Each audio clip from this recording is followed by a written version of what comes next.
ഈ കൺവെൻഷൻ യോഗങ്ങളുടെ രണ്ടാമത്തെ ദിവസം കർത്താവിൻ്റെ സന്നിധിയിൽ നമ്മൾക്ക് ഒരുമിച്ച് ദൈവത്തിൻ്റെ വചനത്തിൻ്റെ അരികിൽ വരുവാനായി കർത്താവ് നൽകുന്ന ഈ അനുഗ്രഹീത നിമിഷങ്ങൾക്കായി ഞാൻ ദൈവത്തിന് സ്തോത്രം ചെയ്യുന്നു.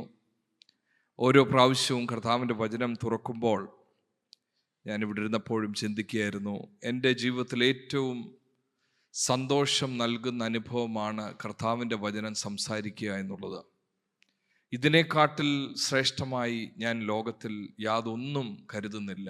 ദൈവത്തിൻ്റെ ദൈവവചനം ആത്മനിറവിൽ ദൈവമക്കളോട് സംസാരിക്കുന്നതാണ് ജീവിതത്തിൽ ഏറ്റവും വലിയ ദൗത്യമായിട്ട് ഞാൻ കണക്കാക്കുന്നത്.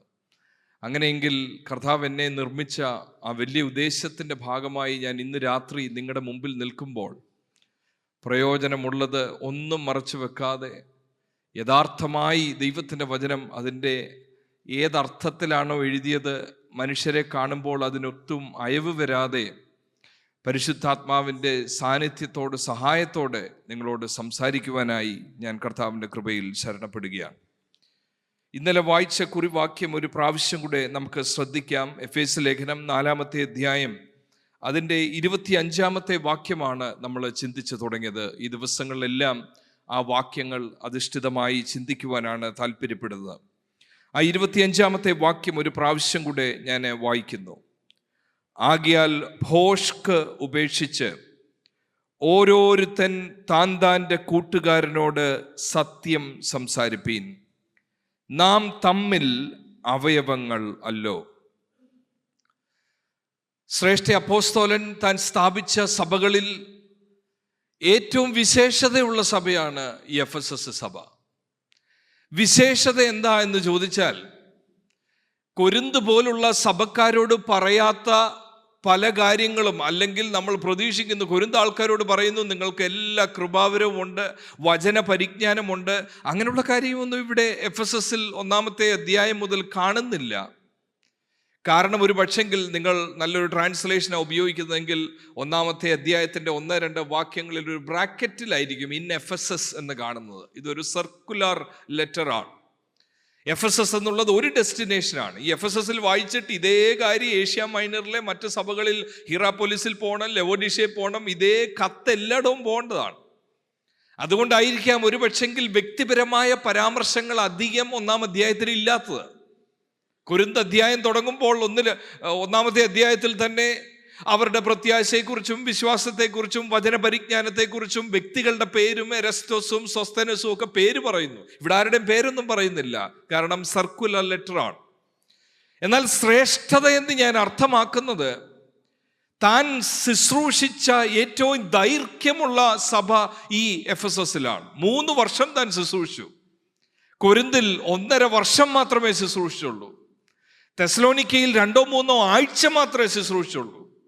പൗലോസ് അപ്പോസ്തലൻ ഒരിടത്ത് 3 വർഷം പാസ്റ്ററായിരിക്കുക എന്ന് പറഞ്ഞാൽ അതിൻ്റെ ഇമ്പാക്റ്റ് എത്രയുമാണെന്നുള്ളത് നമുക്ക് ചിന്തിക്കാൻ, ഊഹിക്കാൻ കഴിയുന്നതിനപ്പുറമാണ്. കാരണം അപ്പോസ്തല പ്രവൃത്തി 19-20 അധ്യായങ്ങളിൽ വായിക്കുന്നത് പകൽ മുഴുവൻ തുറന്നോസിന്റെ പാഠശാലയിൽ പോയി പഠിപ്പിക്കുകയാണ്. രാവിലെ മുഴുവൻ പഠിപ്പിച്ചു കഴിഞ്ഞ് ഇനി വൈകിട്ട് എന്തോ ചെയ്യാൻ പോവാ പാസ്റ്റർ? വൈകിട്ട് ഇനി വീട് തോറും കയറാൻ പോവുകയാണ്. റെസ്റ്റില്ല. ഇതിൻ്റെ ഇടയ്ക്കുള്ള സമയം കൈകൊണ്ട് പോയി അധ്വാനിക്കുകയാണ്. നോക്കി, മനുഷ്യന്റെ സ്കെഡ്യൂൾ നോക്കണം. രാവിലെ മുഴുവൻ തുറന്നോസിന്റെ പാഠശാലയിൽ പഠിപ്പിക്കുകയാണ്, ടീച്ചിങ്.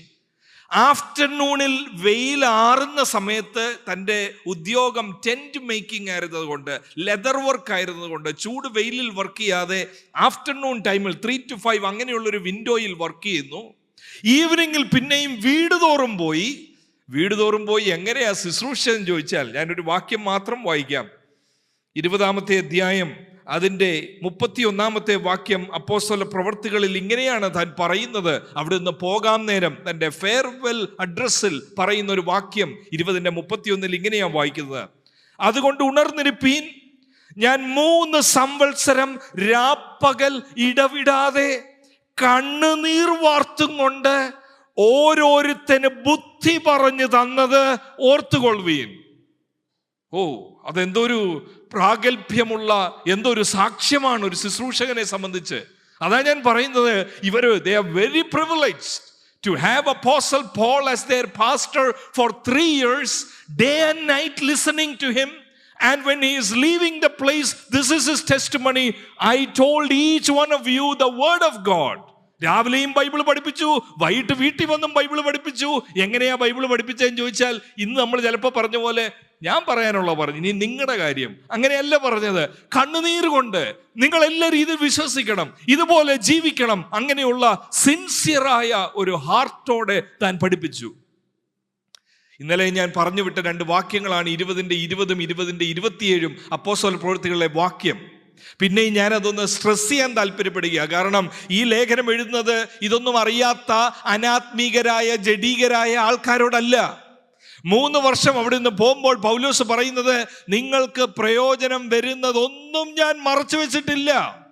27-ാമത്തെ വാക്യത്തിൽ പിന്നെയും പറയുന്നത്, ദൈവത്തിന്റെ ആലോചന ഒട്ടും മറച്ചു വെക്കാതെ ഞാൻ മുഴുവനും I have preached to you the whole counsel of God. എന്തോ ആ ഹോൾ കൗൺസിൽ എന്ന് പറഞ്ഞാൽ, ചില കാര്യം നമുക്ക് കേൾക്കുമ്പോൾ എൻകറേജ്മെന്റാ, പക്ഷേ ഹോൾ കൗൺസിലിൽ ശിക്ഷണമുണ്ട്, കറക്ഷനുണ്ട്, റെബ്യൂക്ക് ഉണ്ട്, ട്രെയിനിങ് ഉണ്ട്. അത് പൂർണ്ണമായ വചനം ഞാൻ നിങ്ങളോട് പറഞ്ഞു. ഇപ്പൊ ചിലരുടെ വചനം കേൾക്കുമ്പോൾ നമുക്ക് എപ്പോഴും പാസ് കേട്ടാൽ എനിക്കൊരു എൻകറേജ്മെന്റ് കിട്ടത്തുള്ളൂ. That's part of it. Encouragement is part of it. But word of God in the ministry കുറിച്ച് 2 Timothy 3:16 and 17 പറയുന്നത്, it is correction, rebuking, training in righteousness that makes the whole counsel of God. അത് മുഴുവൻ മറകൂടാതെ ഞാൻ നിങ്ങളോട് പറഞ്ഞു എന്ന് പൗലോസ് പറയുന്നു. പക്ഷെ പൗലോസ് ഒരു കാര്യം വാൺ ചെയ്തായിരുന്നു. അതുകൂടെ വായിച്ചിട്ട് നമുക്ക് ഈ കുറിവാക്യത്തിൽ ഒന്നുകൂടെ ശ്രദ്ധിക്കണം.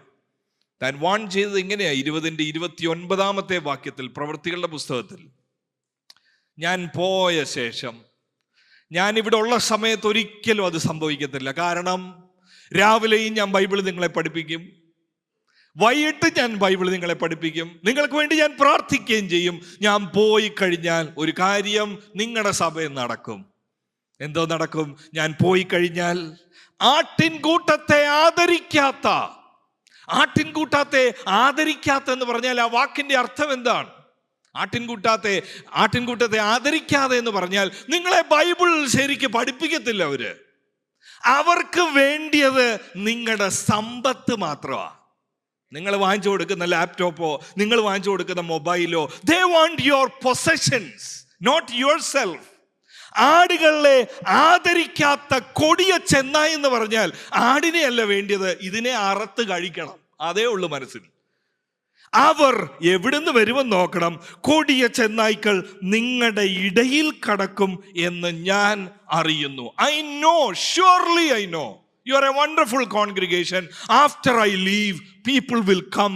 Their motive is not to train you, correct you, rebuke you.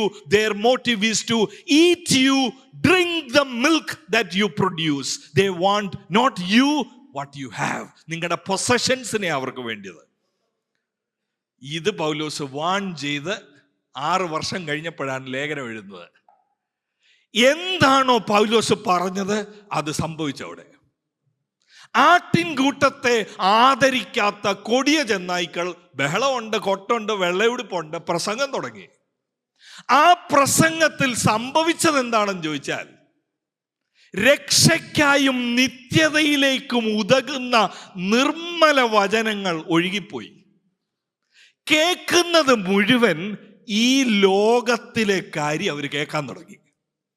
6 വർഷം എടുത്തു ഡ്രിഫ്റ്റ് ഉണ്ടാകാൻ. കാരണം കെട്ടിയിട്ടിരിക്കുന്ന ഒരു കപ്പലാണെന്ന് ചിന്തിക്കണം. 3 വർഷം കൊണ്ട് അരക്കിട്ട് ഉറപ്പിച്ച് നിത്യതയും പ്രത്യാശയും യേശുവും ആയി കെട്ടിയിട്ടിരുന്ന കപ്പലെ പതുക്കെ മുറിച്ച് ഈ കപ്പൽ ഒരു വശത്തായി.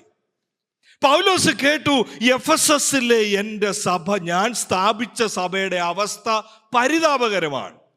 എന്തോ അവർക്ക് നഷ്ടപ്പെട്ടത്? അവർക്ക് നഷ്ടപ്പെട്ടത് കീബോർഡോ ഗിറ്റാറോ അല്ല. അവർക്ക് നഷ്ടപ്പെട്ടത് അറ്റൻഡൻസ് കുറയുന്നു അല്ല. അവർക്ക് നഷ്ടപ്പെട്ടത് എല്ലാവരുടെയും സാക്ഷ്യം, എല്ലാവരുടെയും ചിന്തകൾ, എല്ലാവരുടെയും behaviour. It is just like the world. There is no difference. The only difference is white shirt. The only difference is Bible in hands. The only difference is I've taken baptism. But the motives, the desires, the ambition is just the same like people outside. ഞാൻ സാറിന് ഇത് പറയുമ്പോൾ പറയും, what happened with them is transfer of God, not transformation. രൂപാന്തരം വരാതെ ദൈവത്തെ മാറ്റിവെച്ചു. നേരത്തെ ഒരു ദേവന്റെയോ പരിമല തിരുമേനിയുടെയോ മുമ്പിൽ പോയി പ്രാർത്ഥിച്ചു, ഇപ്പം ഒരു ഐഡലും ഇല്ല, ഇപ്പൊ യേശുവിനോട് പ്രാർത്ഥിക്കുന്നു, മനസ്സ് മാറിയിട്ടില്ല. അന്ന് ആഗ്രഹിച്ച സകല കാര്യവും ഇന്ന് ഉപവാസത്തിലൂടെ യേശുവിനോട് പറയുന്നു. മനസ്സ് മാറാത്തൊരാത്മീയത. അവിടെയാണ് ഈ 4-ാമത്തെ അധ്യായം 25 പ്രസക്തി ഞാൻ ഇന്നലെ പറഞ്ഞു തുടങ്ങിയത്. ഈ 4:25 നിങ്ങൾ ഭോഷ്ക് ഉപേക്ഷിക്കണമെന്ന് പറയുമ്പോൾ അവിടെ പറയുന്നത് കള്ളം പറയരുതെന്ന് മാത്രമല്ല, അവിടെ ഉപയോഗിച്ചിരിക്കുന്ന ഭോഷ്ക് എന്നുള്ള വാക്ക് 3 ഇടങ്ങളിൽ പുതിയ നിയമത്തിൽ പ്രസക്ത ഭാഗത്തിൽ കാണാം എന്ന് ഞാൻ നിങ്ങളോട് പറഞ്ഞു. റോമാലേഖനം 1-ലും 1 യോഹന്നാൻ 2-ലും അവസാനമായി 3-ാമത്തെ വെളിപ്പാട് 14-5 വാക്യത്തിലും ഭോഷ്ക് ഭോഷ്ക് ഭോഷ്ക്. ഈ ലൈ എന്ന് പറഞ്ഞാൽ ആദ്യത്തെ ഒക്കറൻസ് റോമൻസ് 1-ലെ ലൈ, സത്യത്തെ ത്യജിച്ചവർക്ക് പറ്റിയത്. അവരുടെ എന്തിനെ അത് ബാധിച്ചു? നിങ്ങൾ പറയണം ഇന്നലെ വന്നവർ ഉറക്കെ. റോമാലേഖനം 1-ൽ സത്യം വിട്ട് ഭോഷ്ക് വിശ്വസിച്ചവരുടെ എന്തിനെ ബാധിച്ചു? ആരും പറയുന്നില്ല. വർഷിപ്പ്. ആരോ പറഞ്ഞു, ഒരാള്. ആരാധന. അവർ ദൈവത്തെ ആരാധിക്കേണ്ടതിന് പകരം അവർ ദൈവം ഉണ്ടാക്കിയതിനെ ആരാധിക്കാൻ തുടങ്ങി. ഭോഷ്ക് എന്ന് പറയുന്നത് it will be translated in worship. അവിടെ അറിയാം, ആരാധനയിൽ അറിയാം. 1 യോഹന്നാൻ 2-ൽ പറയുന്ന ഭോഷ്ക് എന്ന് പറയുന്നത്, നമ്മൾ ആരെങ്കിലും ഭോഷ്കിനാൽ പിടിക്കപ്പെട്ടെങ്കിൽ 1 നമ്മുടെ ആരാധനയിൽ അതറിയാം, 2 യേശുവിൽ വസിക്കാത്തൊരവസ്ഥ വരും. യേശുവിൽ വിശ്വസിക്കും, പക്ഷെ യേശുവിൽ വസിക്കത്തില്ല ആള് എന്ന് 2-ാമത്തെ അധ്യായം 27-ാമത്തെ വാക്യത്തിൽ കാണാം 1 യോഹന്നാനിൽ. 3-ാമത് നമ്മൾ വെളിപ്പാട് പുസ്തകത്തിൽ കണ്ടത് നിർമ്മലത നഷ്ടപ്പെടും. കാരണം കളങ്കമുള്ളവരായി മാറും ഭോഷ്കിൽ ജീവിക്കാൻ തുടങ്ങിയാൽ. ഈ കാര്യങ്ങളാണ് നമ്മൾ ഇന്നലെ ചിന്തിച്ചു വന്നത്. ഈ 4:25 വ്യാഖ്യാനിക്കണമെങ്കിൽ മുമ്പുള്ള വാക്യങ്ങൾ അത്യാവശ്യമാണ് എന്ന് ഞാൻ ഇന്നലെ സൂചിപ്പിച്ചു വിട്ടു. അതുകൊണ്ടാണ് ഞാൻ പറഞ്ഞത് എല്ലാവരും ബൈബിൾ, കാരണം ഈ സ്ലൈഡിൽ വരുന്ന ഓരോ വാക്യമേ ഒരു സമയത്ത് വരത്തുള്ളൂ. നമ്മുടെ കയ്യിൽ ഒരു തുറന്ന ബൈബിൾ ഉണ്ടെങ്കിൽ നമ്മൾ ഒറ്റ നിമിഷം കൊണ്ട് മേളിലോട്ട് നോക്കിയാൽ നമുക്ക് മനസ്സിലാവും നമ്മൾ ഇനി ചിന്തിക്കാൻ പോകുന്ന കാര്യങ്ങൾ. 4:25 വാക്യം ആകയാൽ എന്ന് പറഞ്ഞ് തുടങ്ങുമ്പോൾ, ആകയാൽ ഭോഷ്ക് ഉപേക്ഷിച്ച് എന്ന് പറയുന്ന തുടങ്ങുമ്പോൾ, മുമ്പിലത്തെ വാക്യത്തിൽ ഭോഷ്കിന് നേരെ എതിരായ വാക്ക് നിങ്ങൾ കാണുന്നുണ്ടോ? കണ്ടവരുണ്ടെങ്കിൽ ഉറക്കെ ആ വാക്ക് ഏതാണെന്നൊന്ന് പറയണം. 4:25 ഭോഷ്ക് ഉപേക്ഷിക്കണം. ഇതിന് മുമ്പിലത്തെ വാക്യത്തിൽ ഭോഷ്കിന്റെ വിപരീതം ഉണ്ടോ? ആ വാക്ക് അവിടെ ഉണ്ടോ? ആരെങ്കിലും കണ്ടോ? കണ്ടവരുണ്ടോ? സത്യം എന്ന വാക്ക് കണ്ടോ? 4:24 സത്യത്തിന്റെ ഫലമായ നീതി എന്ന വാക്ക്. സത്യത്തിന്റെ ഫലമായ നീതിയിലും വിശുദ്ധിയിലും ദൈവാനുരൂപമായി സൃഷ്ടിച്ച പുതിയ മനുഷ്യനെ ധരിക്കണം. ആകയാൽ ഭോഷ്ക് ഉപേക്ഷിക്കണം. ഒരു വശത്ത് ഭോഷ്ക് നിൽക്കുന്നു, ഒരു വശത്ത് സത്യം നിൽക്കുന്നു. അതിൻ്റെ ഫലം നീതിയും ദൈവാനുരൂപമായി വിശുദ്ധിയിൽ ദൈവാനുരൂപമായി സൃഷ്ടിക്കപ്പെട്ട പുതിയ മനുഷ്യൻ. ഭോഷ്ക് എന്ന് പറഞ്ഞാൽ രൂപാന്തരം വരാത്ത, നീതിയില്ലാത്ത, വിശുദ്ധിയില്ലാത്ത, സത്യത്തിന്റെ ഫലം ഒന്നും ആളിലില്ല. ആ ആടെ സംസാരത്തിലും ട്രൂത്തിന്റെ റിഫ്ലക്ഷൻസ് ഒന്നുമില്ല. ഒരു വശത്ത് സത്യം വിശ്വസിക്കുന്ന ആൾക്ക് അതിന്റെ ഫലം വെളിവരും. ഒരാൾ ആ ഭവനത്തിൽ ചെന്ന് കയറുമ്പോഴേ അറിയാം ഹി ഈസ് എ റൈച്ചസ് മാൻ. നീതി എന്ന ഫലം ആ വ്യക്തിയിലുണ്ട്. ആ വ്യക്തി വിശുദ്ധനാ എന്ന് വസ്ത്രത്തിലല്ല കാണുന്നത്, ജീവിതത്തിൽ കാണാം. വസ്ത്രം അതിൻ്റെ ലാസ്റ്റാന്ന് കൂട്ടിയാൽ മതി. അതിനെക്കാട്ടിൽ വലിയ സെപ്പറേറ്റ് ആകേണ്ട മേഖലകൾ പൗലോസ് ഈ ലേഖനത്തിൽ തന്നെ പറയുന്നു. അതിനെക്കുറിച്ച് നമ്മൾക്ക് ഇന്ന് ചിന്തിക്കണം. എന്നാൽ ഭോഷ്ക് എന്ന് പറഞ്ഞാൽ ആരെയാ വിശ്വസിക്കുന്നത്? യേശുവിനെയാ വിശ്വസിക്കുന്നത്. ഫലം എന്തുവാ? ഈ നീതിയുടെ ഫലം അവിടെ കാണത്തില്ല, മറിച്ച് ഭോഷ്കിന്റെ ഫലം താഴോട്ടുള്ള വാക്യത്തിലുണ്ട്. കോപം അവിടെ കാണും, അന്യോന്യം അവിടെ പ്രശ്നം കാണും, അവിടെ ഒരുപാട് പണക്കൊതിയും കാണും. എന്തൊക്കെ ഭോഷ്കിന് ചെയ്യാമോ അതിൻ്റെ എല്ലാം ഫലം കാണും താഴോട്ട്. കുറച്ചുകൂടെ അതിനെ ഒന്ന് വിസ്തരിച്ച് നോക്കിയാൽ ഈ വാക്യവും മുമ്പുള്ള വാക്യങ്ങളും തമ്മിലുള്ള ബന്ധം ഇപ്പൊ ചിന്തിക്കുകയാണ്. 4:25, 4:24 തമ്മിൽ ബന്ധമുണ്ട്. കാരണം ഒരിടത്ത് സത്യം, ഒരിടത്ത് ഭോഷ്ക്. ഈ ഉപേക്ഷിക്കുക എന്നുള്ള വാക്ക് ഇതിനു മുമ്പ് എവിടെയെങ്കിലും ഇന്നലെ വായിച്ചത് നിങ്ങൾക്ക് ആർക്കെങ്കിലും ഓർമ്മയുണ്ടോ? ഭോഷ്ക്, ഉപേക്ഷിക്കണം. ആ ഉപേക്ഷിക്കുക എന്നുള്ള വാക്ക് ഇതിനു മുമ്പ് എവിടെയെല്ലാം കണ്ടതായിട്ട് ആർക്കെങ്കിലും ഓർമ്മയുണ്ടോ? 4:22 വാക്യത്തിൽ മുമ്പിലത്തെ നടപ്പ് സംബന്ധിച്ച് ചതിമോഹങ്ങളാൽ വഷളായി പോകുന്ന പഴയ മനുഷ്യനെ ഉപേക്ഷിക്കണം. അപ്പൊ ഭോഷ്ക് ഉപേക്ഷിക്കണം എന്ന് പറഞ്ഞാൽ എന്താ അർത്ഥമാക്കുന്നത്? പഴയ മനുഷ്യനെ ഉപേക്ഷിക്കണം. അപ്പൊ എന്റെ ചോദ്യം ഇതാ, ഇത് രക്ഷിക്കപ്പെട്ടവരല്ലേ? ഇത് സ്നാനപ്പെട്ടവരല്ലേ? ഇത് അന്യഭാഷ പറയുന്നവരല്ലേ? ഇത് ഇന്നത്തെ ഭാഷ പറഞ്ഞാൽ ഇത് പെന്തിക്കോസ്ത് സഭയല്ലേ? ആത്മനിറവിന് ഓപ്പണായ അപ്പോസ്തലനായ പൗലോസ് 3 വർഷം ശുശ്രൂഷിച്ച വചനത്തിൽ തികഞ്ഞവരായി നിൽക്കുന്ന സഭയോടാ പറയുന്നത്, നിങ്ങൾ ഭോഷ്ക് ഉപേക്ഷിക്കണം, പഴയ മനുഷ്യനെ ഉപേക്ഷിക്കണം എന്ന് പറയുമ്പോൾ ഇതുവരെ ഉപേക്ഷിച്ചിട്ടില്ലേ? ഞാൻ ഓർത്തത് സ്നാനത്തിലൂടെ നമ്മൾ യേശുവിനെ ധരിച്ചുവെന്നല്ലേ, നമ്മൾ നീതി ധരിച്ചുവെന്നല്ലേ. We became new when we lifted our hands, when we filled the card, we became that new creation എന്നല്ലേ നമ്മൾ പഠിച്ചത്. എന്തിനാ പിന്നെയും പറയുന്നത്? remove your old self.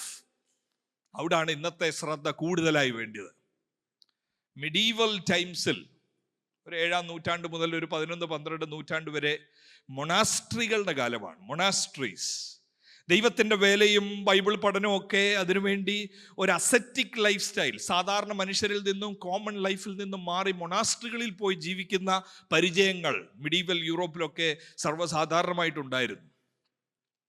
അതിൽ ബെനഡിക്റ്റൻ മൊണാസ്ട്രി എന്ന് പറയുന്ന പ്രസിദ്ധമായ ആ ഒരു ട്രഡീഷനിൽ വരുന്ന ഒരു മൊണാസ്ട്രി, പല മൊണാസ്ട്രി ഉണ്ട്, അതിലെ ഒരു മൊണാസ്ട്രിയിലെ പരിചയം ഇങ്ങനെയായിരുന്നു.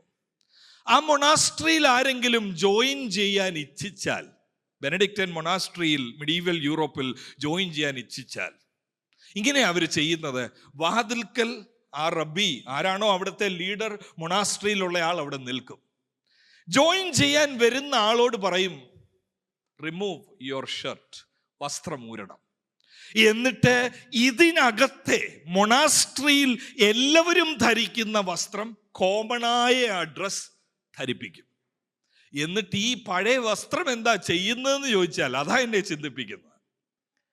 തൻ്റെ കട്ടിലിന് നേരെ മുമ്പിൽ ഈ പഴയ ഷർട്ട് തൂക്കിയിടണം. അത് ദഹിപ്പിക്കല്ലേ, അത് കത്തിച്ച് കളയരുത്, ചെയ്യരുത്. എല്ലാ ദിവസവും ഈ ഒരു വ്യക്തി എഴുന്നേൽക്കുമ്പോൾ ആ മൊണാസ്ട്രിയുടെ ചിന്തകൾ ഇങ്ങനെയാണ്: every day you have to make a choice. You have a new shirt, but you also have old shirt in front of you. ഒരു ദിവസം തീരുമാനിച്ചു എന്ന് പറഞ്ഞ് നീ മൊണാസ്ട്രിക്കാരനാകുന്നില്ല. ഒരു ദിവസം ഇതിനകത്തോട്ട് കയറിക്കണ്ണെന്ന് പറഞ്ഞ് നിനക്ക് രൂപാന്തരം ഒരു ദിവസം കൊണ്ട് വരുന്നില്ല. അവിടുത്തെ പഠിപ്പിക്കൽ ഇങ്ങനെയാ: ഓരോ ദിവസവും 6 മണിയാകുമ്പോൾ എഴുന്നേൽക്കുമ്പം look at that shirt with which you came. എന്നിട്ട് ഡെലിബറേറ്റ് ആയിട്ട്, കെയർഫുൾ ആൻഡ് പ്രിസൈസ് ആയിട്ട് ഒരു ചോയ്സ് എടുക്കണം. Note that life, I love this life. നമ്മളെ പഠിപ്പിക്കാതെ പോയത്, സ്നാനമെന്നുള്ളത് ഒരു ബോർഡിംഗ് പാസ് കിട്ടിയതുപോലെ പലരും ചിന്തിച്ചു വെച്ചിരിക്കുന്നത്. ഒന്ന് മുങ്ങി കയറുമ്പോൾ നമ്മൾ ചിന്തിച്ച് കഴിഞ്ഞല്ലോ, ഇനി നിത്യതയിൽ യുഗായുഗം വാഴാൻ വേണ്ടി നമ്മൾ കാത്തിരിക്കുക പ്രിയനോടൊപ്പം. I got the boarding pass 35A, window seat. ഇതാ ധാരണ. പക്ഷേ ഇവിടെ കർത്താവ് വിളിക്കുന്നത്, every day I am faced with a question, you are faced with a choice. We have to make deliberate choice. കാരണം ഇത് ഉരിയണമെന്ന് പറയുന്നത് 8 വർഷമായി വിശ്വാസത്തിലുള്ളവരോടാ പറയുന്നത്. ഭോഷ്ക് ഉപേക്ഷിക്കണം, പഴയ മനുഷ്യനെ നിങ്ങൾ ഉപേക്ഷിക്കണം. ഈ പഴയ മനുഷ്യൻ, ഇപ്പം നിങ്ങളിത് ശ്രദ്ധിച്ച് കേൾക്കുന്നുണ്ടെങ്കിൽ, കർത്താവിൻ്റെ പരിശുദ്ധാത്മാവ് നിങ്ങളിൽ പ്രവർത്തിക്കുന്നുമുണ്ടെങ്കിൽ, നാച്ചുറലായ ഒരു ചോദ്യം നിങ്ങളുടെ അകത്ത് വന്ന് കാണും ഇതിനോടകം. ഞാൻ പഴയ മനുഷ്യനെയാണോ ധരിച്ചിരിക്കുന്നത്, പുതിയ മനുഷ്യനെയാണോ, നീതിയുടെ ഫലമായ വിശുദ്ധിയും സ്നേഹവും അതൊക്കെയാണോ ധരിച്ചിരിക്കുന്നത്? എനിക്കെങ്ങനെ അറിയാം? That's a right question. അങ്ങനെ ഒരു ചോദ്യം നിങ്ങളുടെ മനസ്സിൽ വന്നുവെങ്കിൽ, my dear young brothers and sisters, I want you also to think, are you wearing the new garment or the old garment? How do you know? 3 കാര്യങ്ങൾ പറയുന്നു പൗലോസ്. പറയാൻ തുടങ്ങിയത് 4:17 മുതലുള്ള വാക്യങ്ങളിലാണ്. 4:17, 18, 19 വാക്യങ്ങളിൽ 3 കളവില്ലാത്ത, മാറിപ്പോകാത്ത ദൃഷ്ടാന്തങ്ങൾ. This is how you know you are a believer but you are wearing old garment. 4:17 വാക്യം ശ്രദ്ധിക്കൂ. ആകയാൽ, ഈ ആകയാൽ എല്ലാം കണക്ട് ചെയ്യുന്നത് ആദ്യത്തെ 3 അധ്യായങ്ങളുമായിട്ടുണ്ട്. രക്ഷിക്കപ്പെട്ടവരായതുകൊണ്ട്, ദത്തെടുക്കപ്പെട്ടവരായതുകൊണ്ട്, ആത്മാവുള്ളവരായതുകൊണ്ട്, പുതിയ സൃഷ്ടികൾ ആയതുകൊണ്ട്, ആകയാൽ വിളിക്ക് യോഗ്യമാവണം നടക്കാൻ 4:1 വിളിക്കപ്പെട്ടവരായതുകൊണ്ട്, therefore, ആകയാൽ. ഹൃദയം പൊട്ടി അപ്പോസ്തലൻ പറയുക, ആകയാൽ ഞാൻ കർത്താവിൻ സാക്ഷീകരിച്ച് പറയുന്നത് എന്തെന്നാൽ, ഐ ഇൻസിസ്റ്റ് ഓൺ ഇറ്റ് എന്നാണ് ഇംഗ്ലീഷ് പരിഭാഷ പറയുന്നത്. ഞാൻ ചുമ്മാതങ്ങ് പാസീവായിട്ട് പറയല്ല. കുറെ നാളായില്ലേ നിങ്ങളെയൊക്കെ കണ്ടിട്ട്. Let me say this. No, I insist on this. യേശുവിനെ സാക്ഷി നിർത്തി ഞാൻ പറയുന്നു. അവിടെ ഉപയോഗിച്ചിരിക്കുന്ന വാക്ക് മാർട്ടൂറിയോ എന്ന വാക്കാണ്. അതിൽ നിന്നാണ് മാർട്ടിയർ എന്ന ഇംഗ്ലീഷ് പദം വന്നിരിക്കുന്നത്. I am bearing witness. Even ചാകണ്ട വന്നാലും ഞാൻ ഇത് നിർത്തത്തില്ല. ഞാൻ പറയുക, ഐ ഇൻസിസ്റ്റ് ഓൺ ദിസ്. എന്താ പൗലോസേ ഈ കാരാഗ്രഹത്തിൽ കിടന്നുകൊണ്ട് ഇത്രയും തീവ്രമായി താങ്കൾ പറയാൻ ആഗ്രഹിക്കുന്ന എന്താണെന്ന് ചോദിച്ചാൽ, ജാതികൾ തങ്ങളുടെ വ്യർത്ഥ ബുദ്ധി അനുസരിച്ച് നടക്കുന്നത് പോലെ നിങ്ങൾ ഇനി നടക്കരുത്. പഴയ മനുഷ്യന്റെ ഒന്നാമത്തെ ലക്ഷണം വ്യർത്ഥ ബുദ്ധിയായിരിക്കും ആ വ്യക്തിയുടെ തലയിൽ. രക്ഷിക്കപ്പെട്ടോ എന്ന് ചോദിച്ചാൽ, യെസ്. ആരാ താങ്കളുടെ ദൈവം? യേശു ആ ബ്രദറെ. മരിച്ചു കഴിഞ്ഞ് ഞാൻ നിത്യതയിൽ പോകും ബ്രദറെ. എല്ലാം ഉണ്ട്. വ്യർത്ഥ ബുദ്ധി എന്ന് പറഞ്ഞാൽ ഒരു ഇംഗ്ലീഷ് പരിഭാഷയും കൂടെ ഞാൻ വായിക്കുന്നത് നിങ്ങളൊന്ന് ശ്രദ്ധിക്കണമേ. ഫ്യൂട്ടിലിറ്റി ഓഫ് മൈൻഡ് എന്ന ഒരു പരിഭാഷ പറയുന്നു. Emptiness of their mind. നമ്മൾ ചിലപ്പോൾ പ്രസംഗം കേൾക്കുമ്പോഴോ ആർട്ടിക്കിൾ വായിക്കുമ്പോഴോ ഒക്കെ പറയുന്ന ഒരു വാക്കുണ്ട്, no content. He's saying so many things, no content. ഈ മൈൻഡിന് എന്തോ ഇല്ല. പഴയ മനുഷ്യന്റെ മൈൻഡിന് വ്യർത്ഥ ബുദ്ധി എന്ന് പറഞ്ഞാൽ there is no real content there. It's empty. എനിക്ക് ഏറ്റവും ഇഷ്ടപ്പെട്ടത് ഞാൻ ഇന്നലെ പറഞ്ഞ പോലെ ദ മെസ്സേജ് ബൈബിൾ, യൂജിൻ പീറ്റർസന്റെ പരിഭാഷയാണ്. യൂജിൻ പീറ്റർസൺ എന്ന് പറഞ്ഞ ഭക്തനായ ഗ്രീക്ക് സ്കോളർ ഈ കണ്ടംപററി ലാംഗ്വേജിൽ ആ വാക്ക് പരിഭാഷപ്പെടുത്തിയിരിക്കുന്നത് ഇങ്ങനെയാണ്: no going along with crowd. Paulose പറയാ, please don't go with crowd. എന്തോ ആ ക്രൗഡിന്റെ പ്രശ്നം? The empty headed mindless crowd. മനസ്സില്ലാത്ത, തലയിലൊന്നുമില്ലാതെ ഒരാൾ അങ്ങോട്ട് പോയി എല്ലാവരും കൂടെ അങ്ങോട്ട് പോകുന്നു. Don't follow the crowd. വ്യർത്ഥ ബുദ്ധിയിൽ നിങ്ങൾ നടക്കരുത്. വ്യർത്ഥ ബുദ്ധി നടക്കുന്നവരെ പൗലോസ് പറയുക, ഇത് ഭോഷ്കിന്റെ ജീവിതമാ. സത്യം നിന്റെ അകത്ത് കയറിയിട്ടില്ല. മറ്റുള്ള ലോകമനുഷ്യർ ചെയ്യുന്നതെല്ലാം ആണ് നമുക്കും ചെയ്യാൻ ആഗ്രഹമെങ്കിൽ അവര് കുഞ്ഞുങ്ങളെയെല്ലാം ഒരിടത്തോട്ട് വിടുന്നു, എന്നാ ഞാനും വിട്ടേക്കാം. അവരെല്ലാവരും കൂടെ ഇത് എന്നാ ഞാനും ചെയ്തേക്കാം. എല്ലാവരും ബാംഗ്ലൂരിൽ ഫ്ലാറ്റ് വാങ്ങിക്കുന്നു, എന്നാൽ ഞാനും ചെയ്തേക്കാം. നമ്മളായിട്ട് ഇനി മാറണ്ട, നമ്മളായിട്ട് ഇനി കുറയണ്ട. വ്യർത്ഥ ബുദ്ധി എന്ന് പറഞ്ഞാൽ there is no content, there is no conviction. You are swayed here and there by any suggestion that comes your way. It's empty-headed, mindless Christian life. ആ വ്യർത്ഥ ബുദ്ധി എന്ന് കഴിഞ്ഞിട്ട് 18-ാമത്തെ വാക്യത്തിൽ അടുത്തൊരു പദം ഉപയോഗിക്കുന്നു. ഞാൻ പറഞ്ഞില്ലേ, 3 അടയാളങ്ങളുണ്ട് ഈ പഴയ മനുഷ്യനെ ഉരിയണം, ഭോഷ്ക് ഉപേക്ഷിക്കണം. 3 ലക്ഷണങ്ങൾ. അതിലൊന്ന് വ്യർത്ഥ ബുദ്ധി, empty head, mindless person, following the crowd. രണ്ടാമത് 18-ാമത്തെ വാക്യത്തിൽ അവർ അന്ധബുദ്ധികളായി. ആ വാക്ക് നോക്കിയേ. ആദ്യം എന്താ പറഞ്ഞേ? വ്യർത്ഥ ബുദ്ധി. ഇവിടെ എന്താ പറയുന്നേ? അന്ധബുദ്ധികൾ. പൗലോസ് ഈസ് സെർച്ചിങ് ഫോർ വേർഡ്സ്. എൻ്റെ സഭക്കാർക്ക് ഇത് മനസ്സിലാകണം. ഞാൻ അവരെ 3 വർഷം പഠിപ്പിച്ചു, അവർക്കിത് മനസ്സിലായില്ല. 6 വർഷം കഴിഞ്ഞു, എൻ്റെ സഭക്കാർക്ക് ഇതെന്താ മനസ്സിലാകാത്തെ? പൗലോസേ, വേദനയില്ലേ? താങ്കളിപ്പോ എവിടെയാ? കാരാഗ്രഹത്തിലാ. What will happen to you? I am counting my days but I cannot forget my congregation. If they don't understand this. അവർ വ്യർത്ഥ ബുദ്ധി വിട്ട്, അവർ അന്ധബുദ്ധി വിട്ട് അവർ തിരിഞ്ഞില്ല എങ്കിൽ, പൗലോസിന്റെ വേറൊരു ലേഖനത്തിലെ ഭാഷ പറഞ്ഞാൽ, ഞാൻ ഓടിയതും അധ്വാനിച്ചതും എല്ലാം വെറുതെ ആയി പോകും. ഇത് നമ്മളോട് ആരെങ്കിലും പറഞ്ഞിട്ടുണ്ടോ? നമ്മളെ സ്നാനപ്പെടുത്തിയവർ നമ്മളോട് പറഞ്ഞിട്ടുണ്ടോ? യോ, നീ ശിഷ്യനാകാതെ കാണുന്നതിൽ ഞാൻ വളരെ വേദനിക്കുന്നു എൻ്റെ മകനെ. പറഞ്ഞിട്ടുണ്ടോ? പറയാൻ സാധ്യത കുറവാണ്.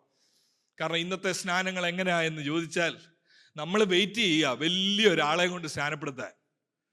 ആ വ്യക്തിയെ കൊണ്ട് സ്നാനപ്പെടുത്തിയിട്ട് നമുക്ക് ലോകം മുഴുവൻ പറയണം, എൻ്റെ മോനെ സ്നാനപ്പെടുത്ത് ഇന്നാളാ. അല്ലെങ്കിൽ ഈ വിവാഹത്തിന്റെ ഒക്കെ പൊങ്ങച്ച പഠിക്കുന്ന പോലെ നടത്താൻ വേണ്ടി പുള്ളി ഒരു ദിവസത്തേക്ക് ആണെങ്കിലും ഞാൻ വിളിക്കുമ്പം വരാതിരിക്കാനൊക്കത്തില്ല. വന്ന് നമ്മളെ വീട്ടിൽ എല്ലാം നമ്മളാ.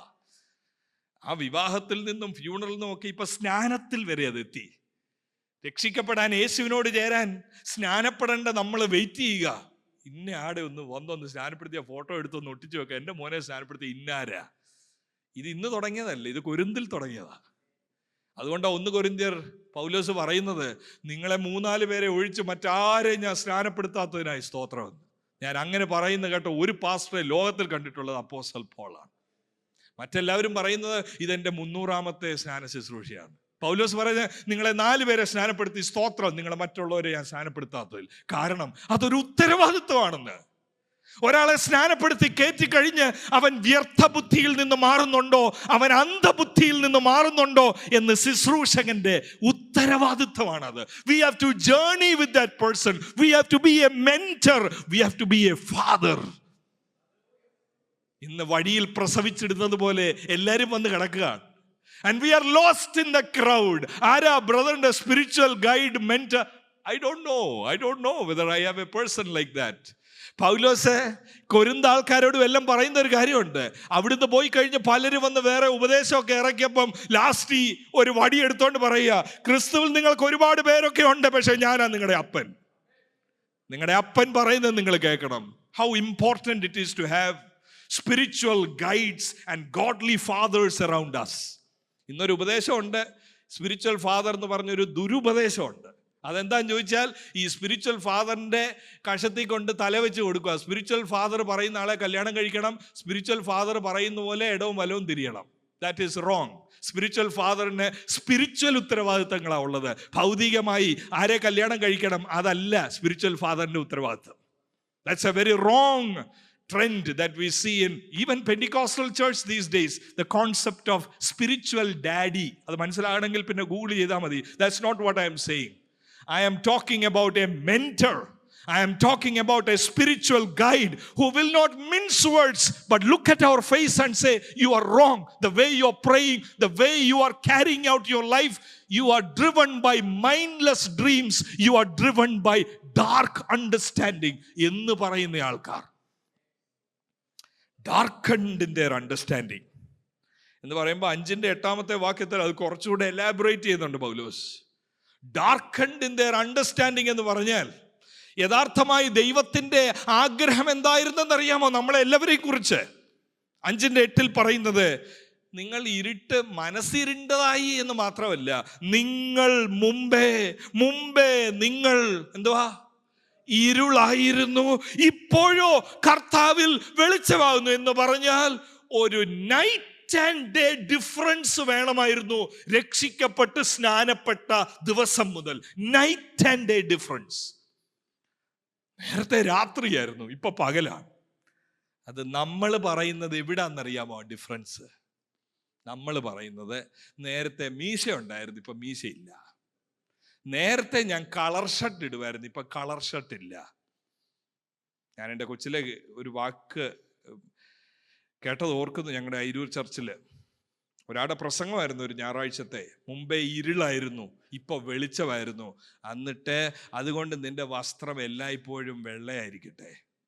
സഭാപ്രസംഗിയിലെ വാക്യമാണ്.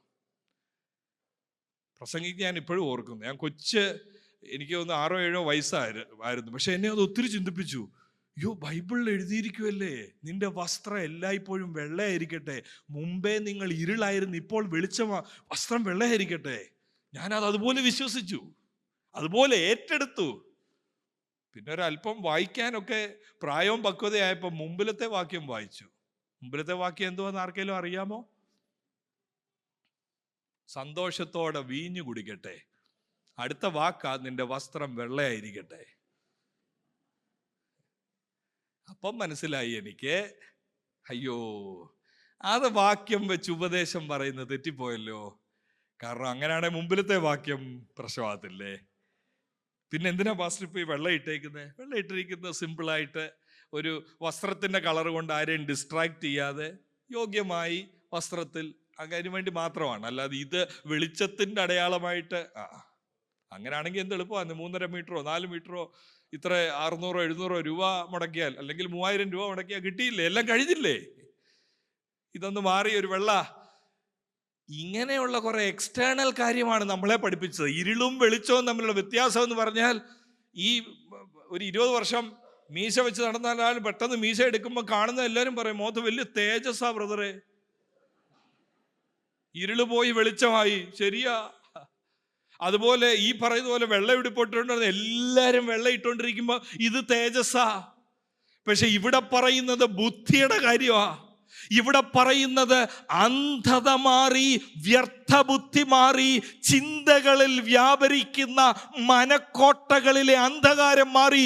എനിക്കിപ്പോ യേശുവിനെ കാണാം, എനിക്ക് യേശുവിന്റെ പദ്ധതി അറിയാം. അതാ ഇവിടെ പറയുന്നത്. അതിന്റെ ഫലമായി വസ്ത്രത്തിൽ ഒരു വ്യത്യാസം വരുന്നെങ്കിൽ വരട്ടെ, അത് ഏറ്റവും നല്ല കാര്യമാണ്. ഡാർക്കൻഡ് ഇൻ ദെയർ അണ്ടർസ്റ്റാൻഡിംഗ് ആണ് രണ്ടാമത്തെ അടയാളം. പഴയ മനുഷ്യന്റെ രണ്ടാമത്തെ അടയാളം. മുങ്ങിപ്പൊങ്ങിയെങ്കിലും വ്യർത്ഥബുദ്ധി പോയില്ല, അന്ധബുദ്ധിയും പോയില്ല. മൂന്നാമത്തെ ശ്രദ്ധിക്കണമേ. മൂന്നാമത്തെ കാണുന്നത് 19-ാമത്തെ വാക്യത്തിലാണ്.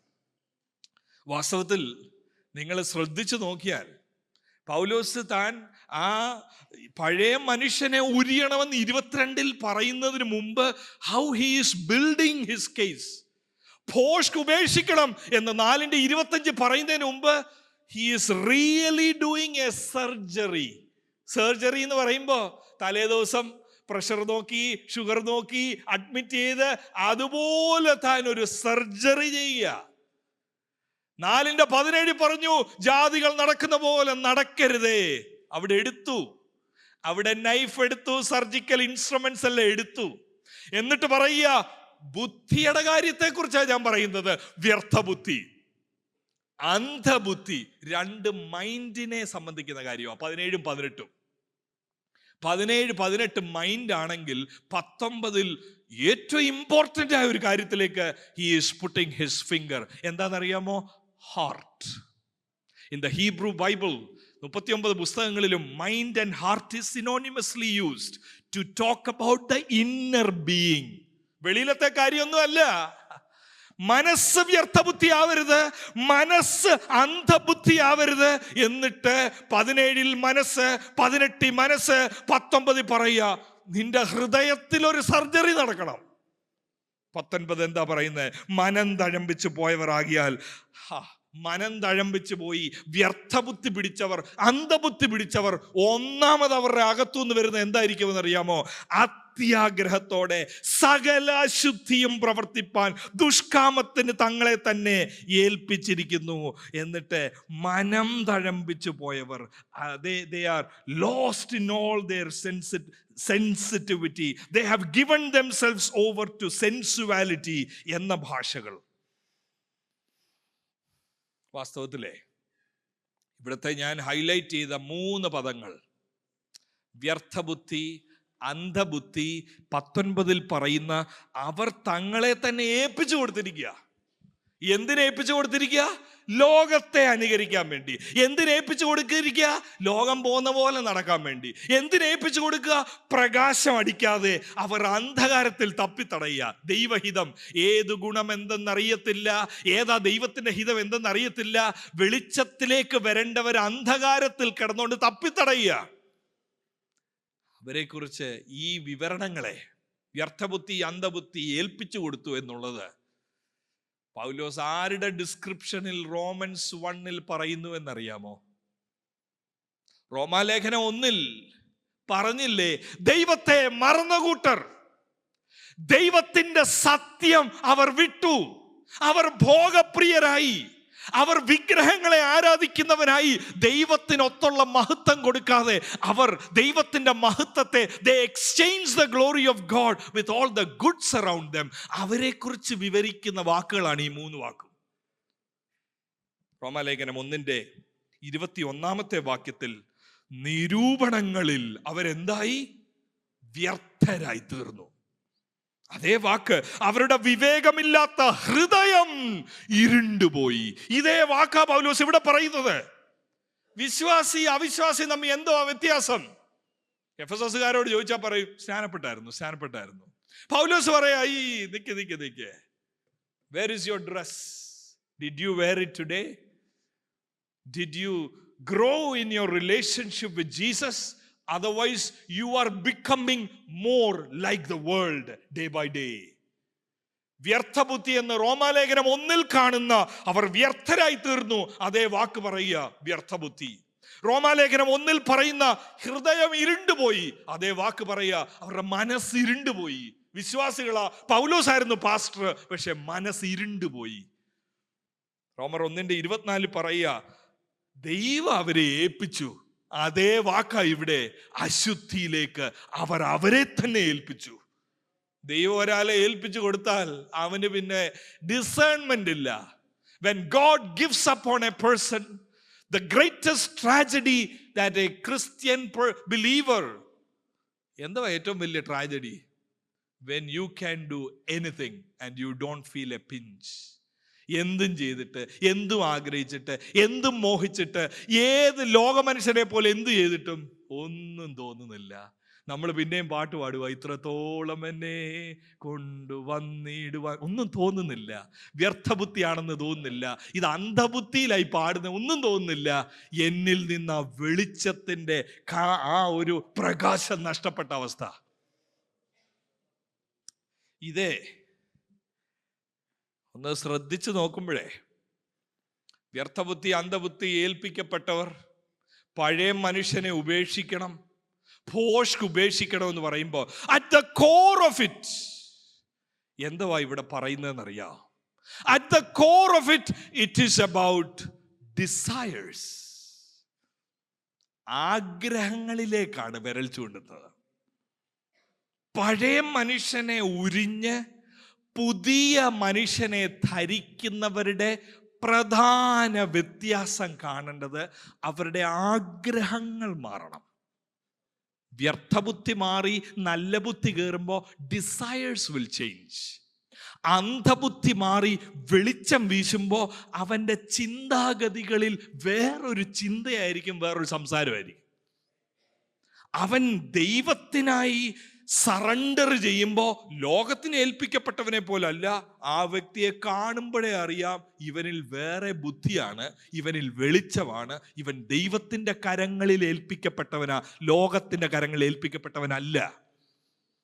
ഇത് ഞാൻ പറയുന്നത് നമ്മുടെ ഇവിടെ ഇരിക്കുന്നവരുടെ എല്ലാവരുടെയും മൈൻഡ്, ചിന്തയാണ് ഇവിടുത്തെ ഏറ്റവും പ്രധാന കാര്യമെന്ന് സ്ട്രെസ് ചെയ്യാൻ കാര്യം. ഈ ഉരിയുക, ഉപേക്ഷിക്കുക, ഇടുക എന്നുള്ളത് വേറൊരു പ്രധാന സ്ഥലത്ത് കാണാം പൗലോസിന്റെ ലേഖനത്തിൽ. ഇതേ ആശയം തന്നെയാണ്. ഇതിനെ ഒന്ന് ഊട്ടി ഉറപ്പിക്കാൻ ഞാൻ അതുകൂടെ വായിക്കാൻ പോവുകയാണ്. റോമാലേഖനം 13-ാമത്തെ അധ്യായം 12 മുതലുള്ള വാക്യങ്ങളിലാണ്.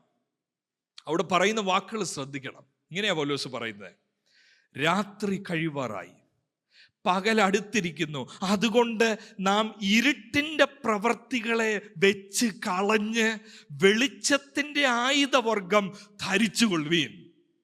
പഴയ മനുഷ്യനെ ഉരിയണം, ഭോഷ്കിനെ ഉപേക്ഷിക്കണം. അതേ ലാംഗ്വേജാ, ഇരുട്ടിൻ്റെ പ്രവൃത്തികളെ കളയണം. നമ്മൾ ആ വെളിച്ചത്തിൻ്റെ ആയുധവർഗം ധരിക്കണം. ഇതും വിശ്വാസികളാ. Continue to wear. എന്നിട്ട് എന്തോ അർത്ഥമാക്കുന്നത്? അടുത്ത വാക്യത്തിൽ പറയുക, പകൽ സമയത്ത് എന്ന പോലെ നാം മര്യാദയായി നടക്കുക.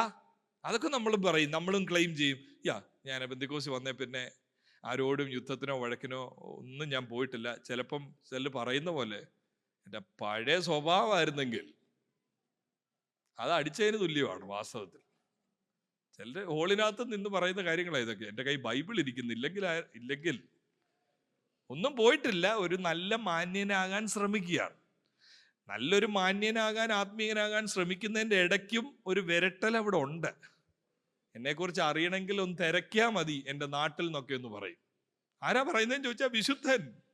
നാളെ ചിറകടിച്ച് പറക്കാനിരിക്കുന്ന ആള് പറയുന്ന വാക്കുകളാണ്. എൻ്റെ കയ്യിൽ ബൈബിൾ ഇരിക്കുന്നു, എന്നെ കൊണ്ടൊന്നും പറയിപ്പിക്കല്ലേ, എൻ്റെ സ്വഭാവം മഹാമോശമാണ്, നിങ്ങൾക്കത് അറിയത്തില്ല. ഇതൊക്കെ അഭിമാനത്തോട് പറയുകയാണെന്ന്. അപ്പൊ അതിനെ ഈ സപ്പോർട്ട് ചെയ്യാൻ വേണ്ടി കൂടെ വൈഫോ കുഞ്ഞുങ്ങളോ ഒക്കെ ചിലപ്പോൾ കൂടും. അച്ഛൻ കൺട്രോൾ വിട്ടാ പിന്നെ പാടാ കേട്ടോ.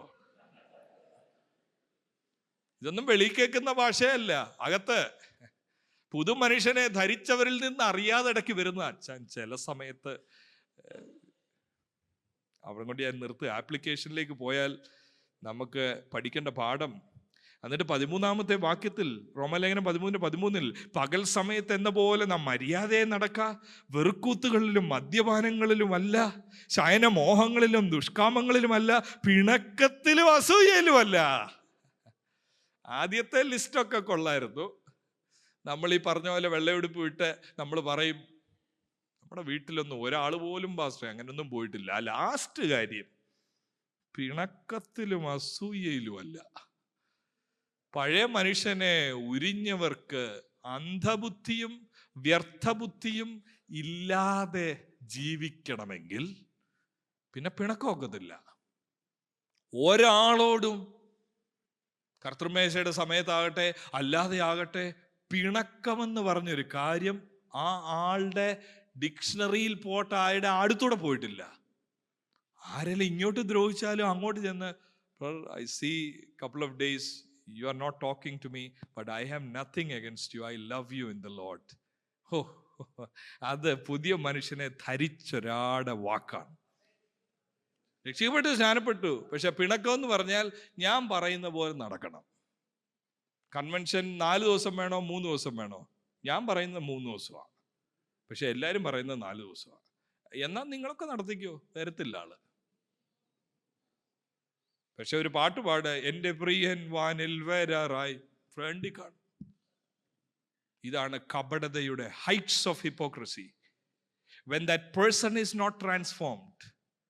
ഇത് മാർക്കറ്റിൽ കാണുന്ന ബിഹേവിയർ ആണ്. ഇത് ചർച്ചിന്റെ ബിഹേവിയർ അല്ല. This is market place richness, where those who have money, those who have power, those who have position, they will say they want it their way. If people are not following them, അവര് നമ്മുടെ ഭാഷയിൽ പറഞ്ഞ അവർ എടയും. ആ എടയുമെന്നുള്ള ഭാഷ വരുന്നത് തന്നെ ആന എടയുന്നതിന് തുല്യമാണത്. പിന്നെ ആന എടഞ്ഞാൽ മരിക്കാൻ പോണം, ഭയങ്കര പ്രശ്നമാണത്. പൗലോസ് റോമ ആൾക്കാരോട് പറയുക, കോണ്ടെക്സ്റ്റ് എന്താണെന്നറിയാമോ? അവിടെ റോമ ആൾക്കാരുടെ കോണ്ടെക്സ്റ്റ് ജൂ ജെന്റൈൽ കോൺഫ്ലിക്റ്റ്. യഹൂദനെ യവനെ കണ്ടുകൂടാ, ഒരേ ചർച്ചിലാണ്. യവനെ യഹൂദനെ ഒരുമിച്ചിരിക്കാൻ ഒക്കുന്നില്ല. അവിടെ പറയുന്നത് 12-ാമത്തെ അധ്യായത്തിൽ മനസ്സ് പുതുക്കി രൂപാന്തരപ്പെടണമെന്ന് പറഞ്ഞിട്ട് നിങ്ങൾ ഇങ്ങനെ നോക്കുന്നതുകൊണ്ട് അതൊന്ന് നോക്കണം. അതാണോ അതിൻ്റെ കോണ്ടെക്സ്റ്റ് എന്നൊന്ന് നോക്കണം. 12-ാമത്തെ അധ്യായം മനസ്സ് പുതുക്കി രൂപാന്തരപ്പെടണമെന്ന് പറഞ്ഞിട്ട് 3-ാമത്തെ വാക്യത്തിൽ പറയുന്നത്, ഭാവിക്കേണ്ടതിന് മീതെ ഭാവിച്ചുയരാതെ ദൈവം അവനവന് വിശ്വാസത്തിന്റെ അളവ് പങ്കിട്ടതുപോലെ സുബോധമാകും വണ്ണം ഭാവിക്കണമെന്ന് ഞാൻ എനിക്ക് ലഭിച്ച കൃപയാൽ നിങ്ങളിൽ ഓരോരുത്തരോട് പറയുന്നു. ഒരു ശരീരത്തിൽ നമുക്ക് പല അവയവങ്ങളുണ്ട്, എല്ലാ അവയവങ്ങൾക്കും പ്രവൃത്തി ഒന്നല്ല താനും. He is talking about unity. പിണക്കം അരുത്. Learn to work together. That is the sign to the world. അതാ നശിച്ചു പോകുന്ന വ്യർത്ഥ ബുദ്ധിയുള്ളവർക്കും അന്ധബുദ്ധിയുള്ളവർക്കും ഒരു സാക്ഷ്യം. ഇങ്ങനെ ഐക്യതയുള്ള കൂട്ടത്തെ എവിടെ കാണാൻ കഴിയും? ഇങ്ങനെ സ്നേഹിക്കുന്നവരെ എവിടെ കാണാൻ കഴിയും? ഞങ്ങളുടെ ക്ലബ്ബ് പോലെയല്ല ചർച്ച്. ഞങ്ങളുടെ ക്ലബിൽ എപ്പോഴും പൈസ ഉള്ളവരാ എല്ലാ കാര്യവും ചെയ്യുന്നത്. ചർച്ചിൽ നോക്കിക്കേ, അവിടെ ദൈവകൃപ അനുസരിച്ച കാര്യങ്ങൾ പോകുന്നത്. അവിടെ ലോകത്തിന്റെ ബുദ്ധിയല്ല, അവിടെ വ്യർത്ഥ ബുദ്ധിയല്ല, അവിടെ അന്ധബുദ്ധിയല്ല, അവിടെ പരിശുദ്ധാത്മാവിനാൽ ഒരു ബുദ്ധിയാണ് വ്യാപരിക്കുന്നത്. റോമാലേഖനം 13 മടങ്ങി വരുമ്പോഴേ ഉപേക്ഷിക്കണമെന്ന് പറഞ്ഞിട്ട് ആ 14 വാക്യം കൂടെ വായിക്കാതെ എങ്ങനെ അടുത്ത ഇതിലേക്ക് പോവും? റോമർ 13:14 കർത്താവായ യേശു ക്രിസ്തുവിനെ തന്നെ ധരിച്ചുകൊള്ളുവീൻ. പഴയ മനുഷ്യനെ ഉപേക്ഷിക്കണമെന്ന് പറഞ്ഞാൽ ചിന്തകളിൽ മാറണം. പുതിയ മനുഷ്യനെ ധരിക്കണമെന്ന് പറയുമ്പോൾ എന്താ ഉദ്ദേശിക്കുന്നത്? വേർ ക്രൈസ്റ്റ് ഹിംസെൽഫ് എന്ന് പറയുമ്പോൾ എവിടെ ക്രൈസ്റ്റിനെ ധരിക്കണം? പല വാക്യങ്ങളും നിങ്ങളുടെ മനസ്സിൽ ഓർമ്മ വരുന്നു എന്ന് ഞാൻ കരുതട്ടെ. ക്രിസ്തുവേശുവിന്റെ ഭാവം തന്നെ നിങ്ങളിലും ഉണ്ടായിരിക്കണം. Wear Christ, put on Christ, put on the new self എന്ന് പറയുമ്പോൾ ചിന്തകളിൽ യേശുവിന് അനുരൂപമായ ഒരു ചിന്താധാര ഉടലെടുക്കുക, അതിനെ വളർത്തിക്കൊണ്ടുവരിക. ഇവിടെ ശ്രദ്ധിച്ച് നോക്കുമ്പോഴേ ഈ എഫെസ്യ ആൾക്കാർക്ക് ഈ ലേഖനം എഴുതി കഴിഞ്ഞിട്ട് ഞാൻ വാസ്തവത്തിൽ ചിന്തിച്ചത്, ഇത്രയും ശക്തമായിട്ട് പൗലോസ് ലേഖനം എഴുതുമ്പോൾ തീർച്ചയായിട്ടും ഇവര് മാനസാന്തരപ്പെടും എന്നുള്ളതാണ് ഞാൻ മനസ്സിലാക്കി ചിന്തിച്ചത്. കാരണം ഇറ്റ്സ് ഡിഫിക്കൽട്ട് ലെറ്റർ. നിങ്ങൾ ഇനിയും ജാതികൾ പോലും നടക്കരുതെന്നൊക്കെ പറയുമ്പോൾ അവിടെ ഇരിക്കുന്നവർക്ക് അസ്വസ്ഥതപ്പെടുത്തും. അതിനെ ഞങ്ങളോട് എന്താ ഇങ്ങനെയൊക്കെ പറയും? ഞങ്ങൾ ഇത്രയും നാളായിട്ട് വിശ്വാസത്തിലല്ലേ, ഞങ്ങൾ എത്ര പൈസ കൊടുത്താണ്, ഞങ്ങളുടെ വീട്ടിലല്ലേ പുള്ളി വന്ന് താമസിച്ചു, ഇതെന്തോ നന്ദിയില്ലാത്തവരെ പോലെ ഇങ്ങനെ സംസാരിക്കുന്നത്? ഇതെല്ലാം ഉണ്ടല്ലോ അതിനകത്ത്. പക്ഷെ പൗലോസ് അതൊന്നും നോക്കാതെ പറയാം, നിങ്ങൾ ഇനി ഇങ്ങനെ നടക്കരുത്, വ്യർത്ഥബുദ്ധി, പഴയ മനുഷ്യനെ ഉപേക്ഷിക്കണം, ഭോഷ്ക് ഉപേക്ഷിക്കണം നിങ്ങളെന്നൊക്കെ പറയുമ്പോൾ ഞാൻ ഓർത്തത് ശരിയായെന്ന്. ആൾക്കാർ ശരിയായി കാണും. ശരിയായില്ല. ശരിയായില്ലെന്ന് എങ്ങനെ അറിയാം? ശരിയായില്ല എന്ന് ഇതേ കൂട്ടരുടെ പാസ്റ്ററാണ് തിമോത്തിയോസ്. ആ തിമോത്തിയോസിന്റെ ലേഖനം എഴുതുമ്പോൾ ഈ ചർച്ച്, എഫെസസ് ചർച്ചിന്റെ അവസ്ഥകൾ അവിടെ റിഫ്ലക്റ്റഡ് ആകുന്നു. നമുക്കെല്ലാവർക്കും അറിയാവുന്ന ഒരു വാക്യമുണ്ട് 2 തിമോത്തി 3:5 ഭക്തിയുടെ വേഷം ധരിച്ച് അതിൻ്റെ ശക്തിയെ ത്യജിക്കുന്നവർ, അവരിൽ നിന്ന് നീ വിട്ടുമാറണം. അവരിൽ നിന്ന് അങ്ങനെയുള്ളവരെ വിട്ടൊഴിയുക. ഈ എഫെസസ് ചർച്ചിൽ ഇതെല്ലാം കേട്ടിട്ടും, അപ്പോൾ വാസ്തവത്തിൽ ആരും സർപ്രൈസ്ഡ് ആകണ്ട. നമ്മുടെ ഇന്നത്തെ ആധുനിക പെന്തിക്കോസ്ത് ഗോളത്തിൽ നമ്മളും മറ്റുള്ളവരും തമ്മിൽ വലിയ വ്യത്യാസമില്ല എന്ന് പറയുമ്പോൾ വലുതായിട്ട് സർപ്രൈസ്ഡ് ആകണ്ട. കാരണം ഫസ്റ്റ് സെഞ്ച്വറി പൗലോസ് ലേഖനം എഴുതിയിട്ട്, പൗലോസ് പഠിപ്പിച്ചിട്ട് ഈ ലേഖനം കേട്ടി വായിച്ചു, അപ്പോൾ ആമേൻ പറഞ്ഞു കാണും, സ്തോത്രം, ഇത് കേൾക്കേണ്ടവരൊന്നും ഇന്ന് വന്നിട്ടില്ല എന്നൊക്കെ അവർ തിരിഞ്ഞു നോക്കിക്കാണും. പക്ഷെ പിന്നെയും പഴയ വഴിക്കോട്ട് തന്നെ പോയി. എന്നിട്ട് അവരെക്കുറിച്ച് എഴുതിയിരിക്കുന്ന ഒരു വാക്ക് 2 തിമോത്തിയോസ് 2-ാമത്തെ അധ്യായം 25-26 വാക്യങ്ങൾ ഞാൻ നിങ്ങളുടെ ശ്രദ്ധയെ തിരിക്കുക. ഇതേ ചർച്ചിന് എഴുതുക, പിന്നെയും മാസങ്ങൾ കഴിഞ്ഞിട്ട് എഴുതുക. വ്യർത്ഥബുദ്ധി മാറ്റണമെന്ന് പറഞ്ഞിട്ട് എന്തോ ആയി എന്ന് ചോദിച്ചാൽ 2:25 വിരോധികൾക്ക് ദൈവം സത്യത്തിന്റെ പരിജ്ഞാനത്തിനായി. ഞാൻ പറഞ്ഞല്ലോ, എന്ത് തമ്മിലുള്ള യുദ്ധമാണ്? ഭോഷ്കും സത്യവും. എന്താ ഭോഷ്ക്? ഈ വ്യർത്ഥബുദ്ധിയിലൂടെയും അന്ധബുദ്ധിയിലൂടെയും വ്യാപരിക്കുന്ന ഒരു ഭോഷ്ക്, പിശാചിന്റെ ഭോഷ്ക്. സത്യം സുവിശേഷത്തിലുണ്ട്, യേശുവിലുണ്ട്. അത് യേശുവിനെ ധരിച്ചാൽ സത്യം കിട്ടും. പക്ഷെ ഇതേ കൂട്ടരോട് പൗലോസ് പറയുക, വിരോധികൾ. ആരായി വിരോധികൾ? ഞാൻ വാസ്തവത്തിൽ ആദ്യം ചിന്തിച്ചത് ഇനിയും വെളിയിലുള്ളവർ വല്ലതും ആയിരിക്കും. വെളിയിലുള്ളവർ സഭയെ തകർക്കാൻ നിൽക്കുന്ന, വാടകോരി നിൽക്കുന്ന, പോരാടി നിൽക്കുന്ന അല്ല അല്ല അല്ല ഇതകത്തുള്ളവരാണ്. എഫെസസിലകത്തുള്ളവരാണ്. എങ്ങനെ അറിയാം? വിരോധികളെ എന്തോ ചെയ്യണമെന്നാ പറയുന്നേ? അവർക്ക് മാനസാന്തരം നൽകുമോ എന്നും. അടുത്ത് നോക്കണേ, അടുത്ത വാക്ക് 26-ാമത്തെ വാക്ക്, പിശാചിനാൽ പിടിപെട്ട് കുടുങ്ങിയവരാകിയാൽ അവർ സുബോധം പ്രാപിച്ച് അവന്റെ കെണിയിൽ നിന്ന് ഒഴിഞ്ഞ് ദൈവ ഇഷ്ടം ചെയ്യുമോ എന്നും വെച്ച് അവരെ സൗമ്യതയോടെ എന്തോ ചെയ്യണം? പഠിപ്പിക്കണം. അപ്പൊ വെളിയിലുള്ളവരെ അല്ല പഠിപ്പിക്കണമെന്ന് പറയുന്നത്. എങ്ങനെ അറിയാം ഈ വിരോധി അകത്താണെന്ന്? ആ 2 ലാംഗ്വേജ് നോക്കിയാൽ മതി. മാനസാന്തരം അകത്തുള്ളവരോട് പറയുക, കർത്താവേ ഇവരുടെ മനസ്സൊന്ന് മാറ്റണമേ. തിമോത്തിയോസിനോട് പറയുക, don't give up, don't give up. You preach, you teach with all humility and patience, you do it. Don't give up on this church. കാരണം God will grant them repentance, and by teaching God will open their mind to see the truth that is in the gospel എന്ന് പറയുക. അപ്പൊ ഈ വാക്കുകൾ എന്ന് പറയുമ്പോഴേ വ്യർത്ഥബുദ്ധി, അന്ധബുദ്ധി ഒക്കെ ഇപ്പൊ ABC ആയി. ഇത് അടുത്ത ലെവലിൽ പോയി. അടുത്ത ലെവൽ എന്തുവാ? അടുത്ത ലെവലാണ് പിശാചിനാൽ പിടിപെട്ടു. ആര്? വിശ്വാസി. വിശ്വാസി പിശാചിനാൽ പിടിപെടുമോ? ഇങ്ങനെ സംശയം നിലനിൽക്കുന്നത് കൊണ്ട്, ഇങ്ങനെ എഴുതിക്കുന്നതുകൊണ്ട് എഫേസ്യ ലേഖനം 4 ഇതിന്റെ വാണിംഗ് കൊടുത്തായിരുന്നു. ആർക്കെങ്കിലും അറിയാമോ അങ്ങനെ ഒരു വാണിങ്ങിനെ കുറിച്ച്? 4-ാമത്തെ അധ്യായത്തിൽ തന്നെ ഉണ്ട്. ഞാനത് ചോദിക്കുന്ന ആരെങ്കിലും ഇന്നലെ പോയി 4-ാമത്തെ അധ്യായം വായിച്ചോന്നും അറിയാൻ വേണ്ടിയാണ്. പിശാചിന്റെ കാര്യം വല്ല 4-ാമത്തെ അധ്യായം 25-ലാണ് നമ്മുടെ കുറിവാക്യം. ഭോഷ്ക് ഉപേക്ഷിക്കണം. അവിടെ എവിടെയെങ്കിലും നിങ്ങൾ കാണുന്നുണ്ടോ? ശ്രദ്ധിച്ചോണോ? ഇല്ലേ? പിശാച് നിങ്ങളുടെ അകത്ത് കയറും. എവിടെങ്കിലും ആരെങ്കിലും ഏതെങ്കിലും ഇപ്പം നോക്കിയാലും വാസ്തവത്തിൽ കാണാം. കണ്ടോ? Chapter 4 verse 30. പിശാചിന് ഇടം 30 അല്ലേ? 27. 30 ദുഃഖിപ്പിക്കരുതെന്നുള്ള 4:20 പിശാചിന് ഇടം കൊടുക്കരുത്. അന്നേ പറഞ്ഞതാ. ഇത് ഈ പോക്കുണ്ടല്ലോ, ഒരാൾ ആത്മീകതയിൽ നിന്നും ലൗകികനായി പോകുന്നത്. ഞാൻ പിന്നെയും നിങ്ങളോട് പറയാം, തെറ്റിദ്ധരിക്കരുത്. ഇവിടെ പറയുന്ന ലൗകികത പുറമേ എന്തോ സംഭവിച്ചതല്ല. കണ്ട് ബൈബിൾ ഇല്ലാതെ വരുന്നു, ഹല്ലേലൂയ ഒന്നും പറയത്തില്ല. നേരത്തെയാണ് നൃത്തം ചെയ്ത് ആരാധിച്ചുകൊണ്ടിരിക്കുന്നത്. ഇരിപ്പ് കണ്ടില്ലേ? ഇതൊന്നും അല്ല. ഇത് നേരത്തേനെ കാട്ടി നൃത്തമാണ്. ഇത് ബൈബിൾ ക്വിസോ പ്രസംഗിക്കുന്ന ആളാണ്. ആ പ്രസംഗിക്കുന്ന ആളിനെ കുറിച്ചാണ് പറയുന്നത്. വ്യർത്ഥബുദ്ധി അകത്ത് കയറി, അന്ധബുദ്ധി അകത്ത് കയറി, മനോവികാരങ്ങൾക്ക് കീഴ്പ്പെട്ടു പോയി. പഴയ മനുഷ്യനെ ഉരിയണം. മനുഷ്യർ ചിന്തിക്കുന്ന പോലെ ചിന്തിക്കരുത്. കുറച്ചുകൂടെ ശ്രദ്ധിച്ചോണം എന്ന് പറഞ്ഞിട്ട് പറയുക, പിശാചിന് ഇടം കൊടുക്കരുത്. ഇതെല്ലാം കേട്ടിട്ടും തലയാട്ടി ഇരുന്നത് കൊണ്ട് മാസങ്ങൾ കഴിഞ്ഞപ്പോൾ പറയുക, നിങ്ങളിൽ ചിലർ എഫെസസിൽ, തിമോത്തിയോസേ നിന്റെ മുമ്പിൽ ഇരിക്കുന്ന കോൺഗ്രിഗേഷനിൽ ചിലര് അവര് വിരോധികളാണ്. എന്തിന് വിരോധികളാ? സത്യത്തിന് വിരോധികളാ.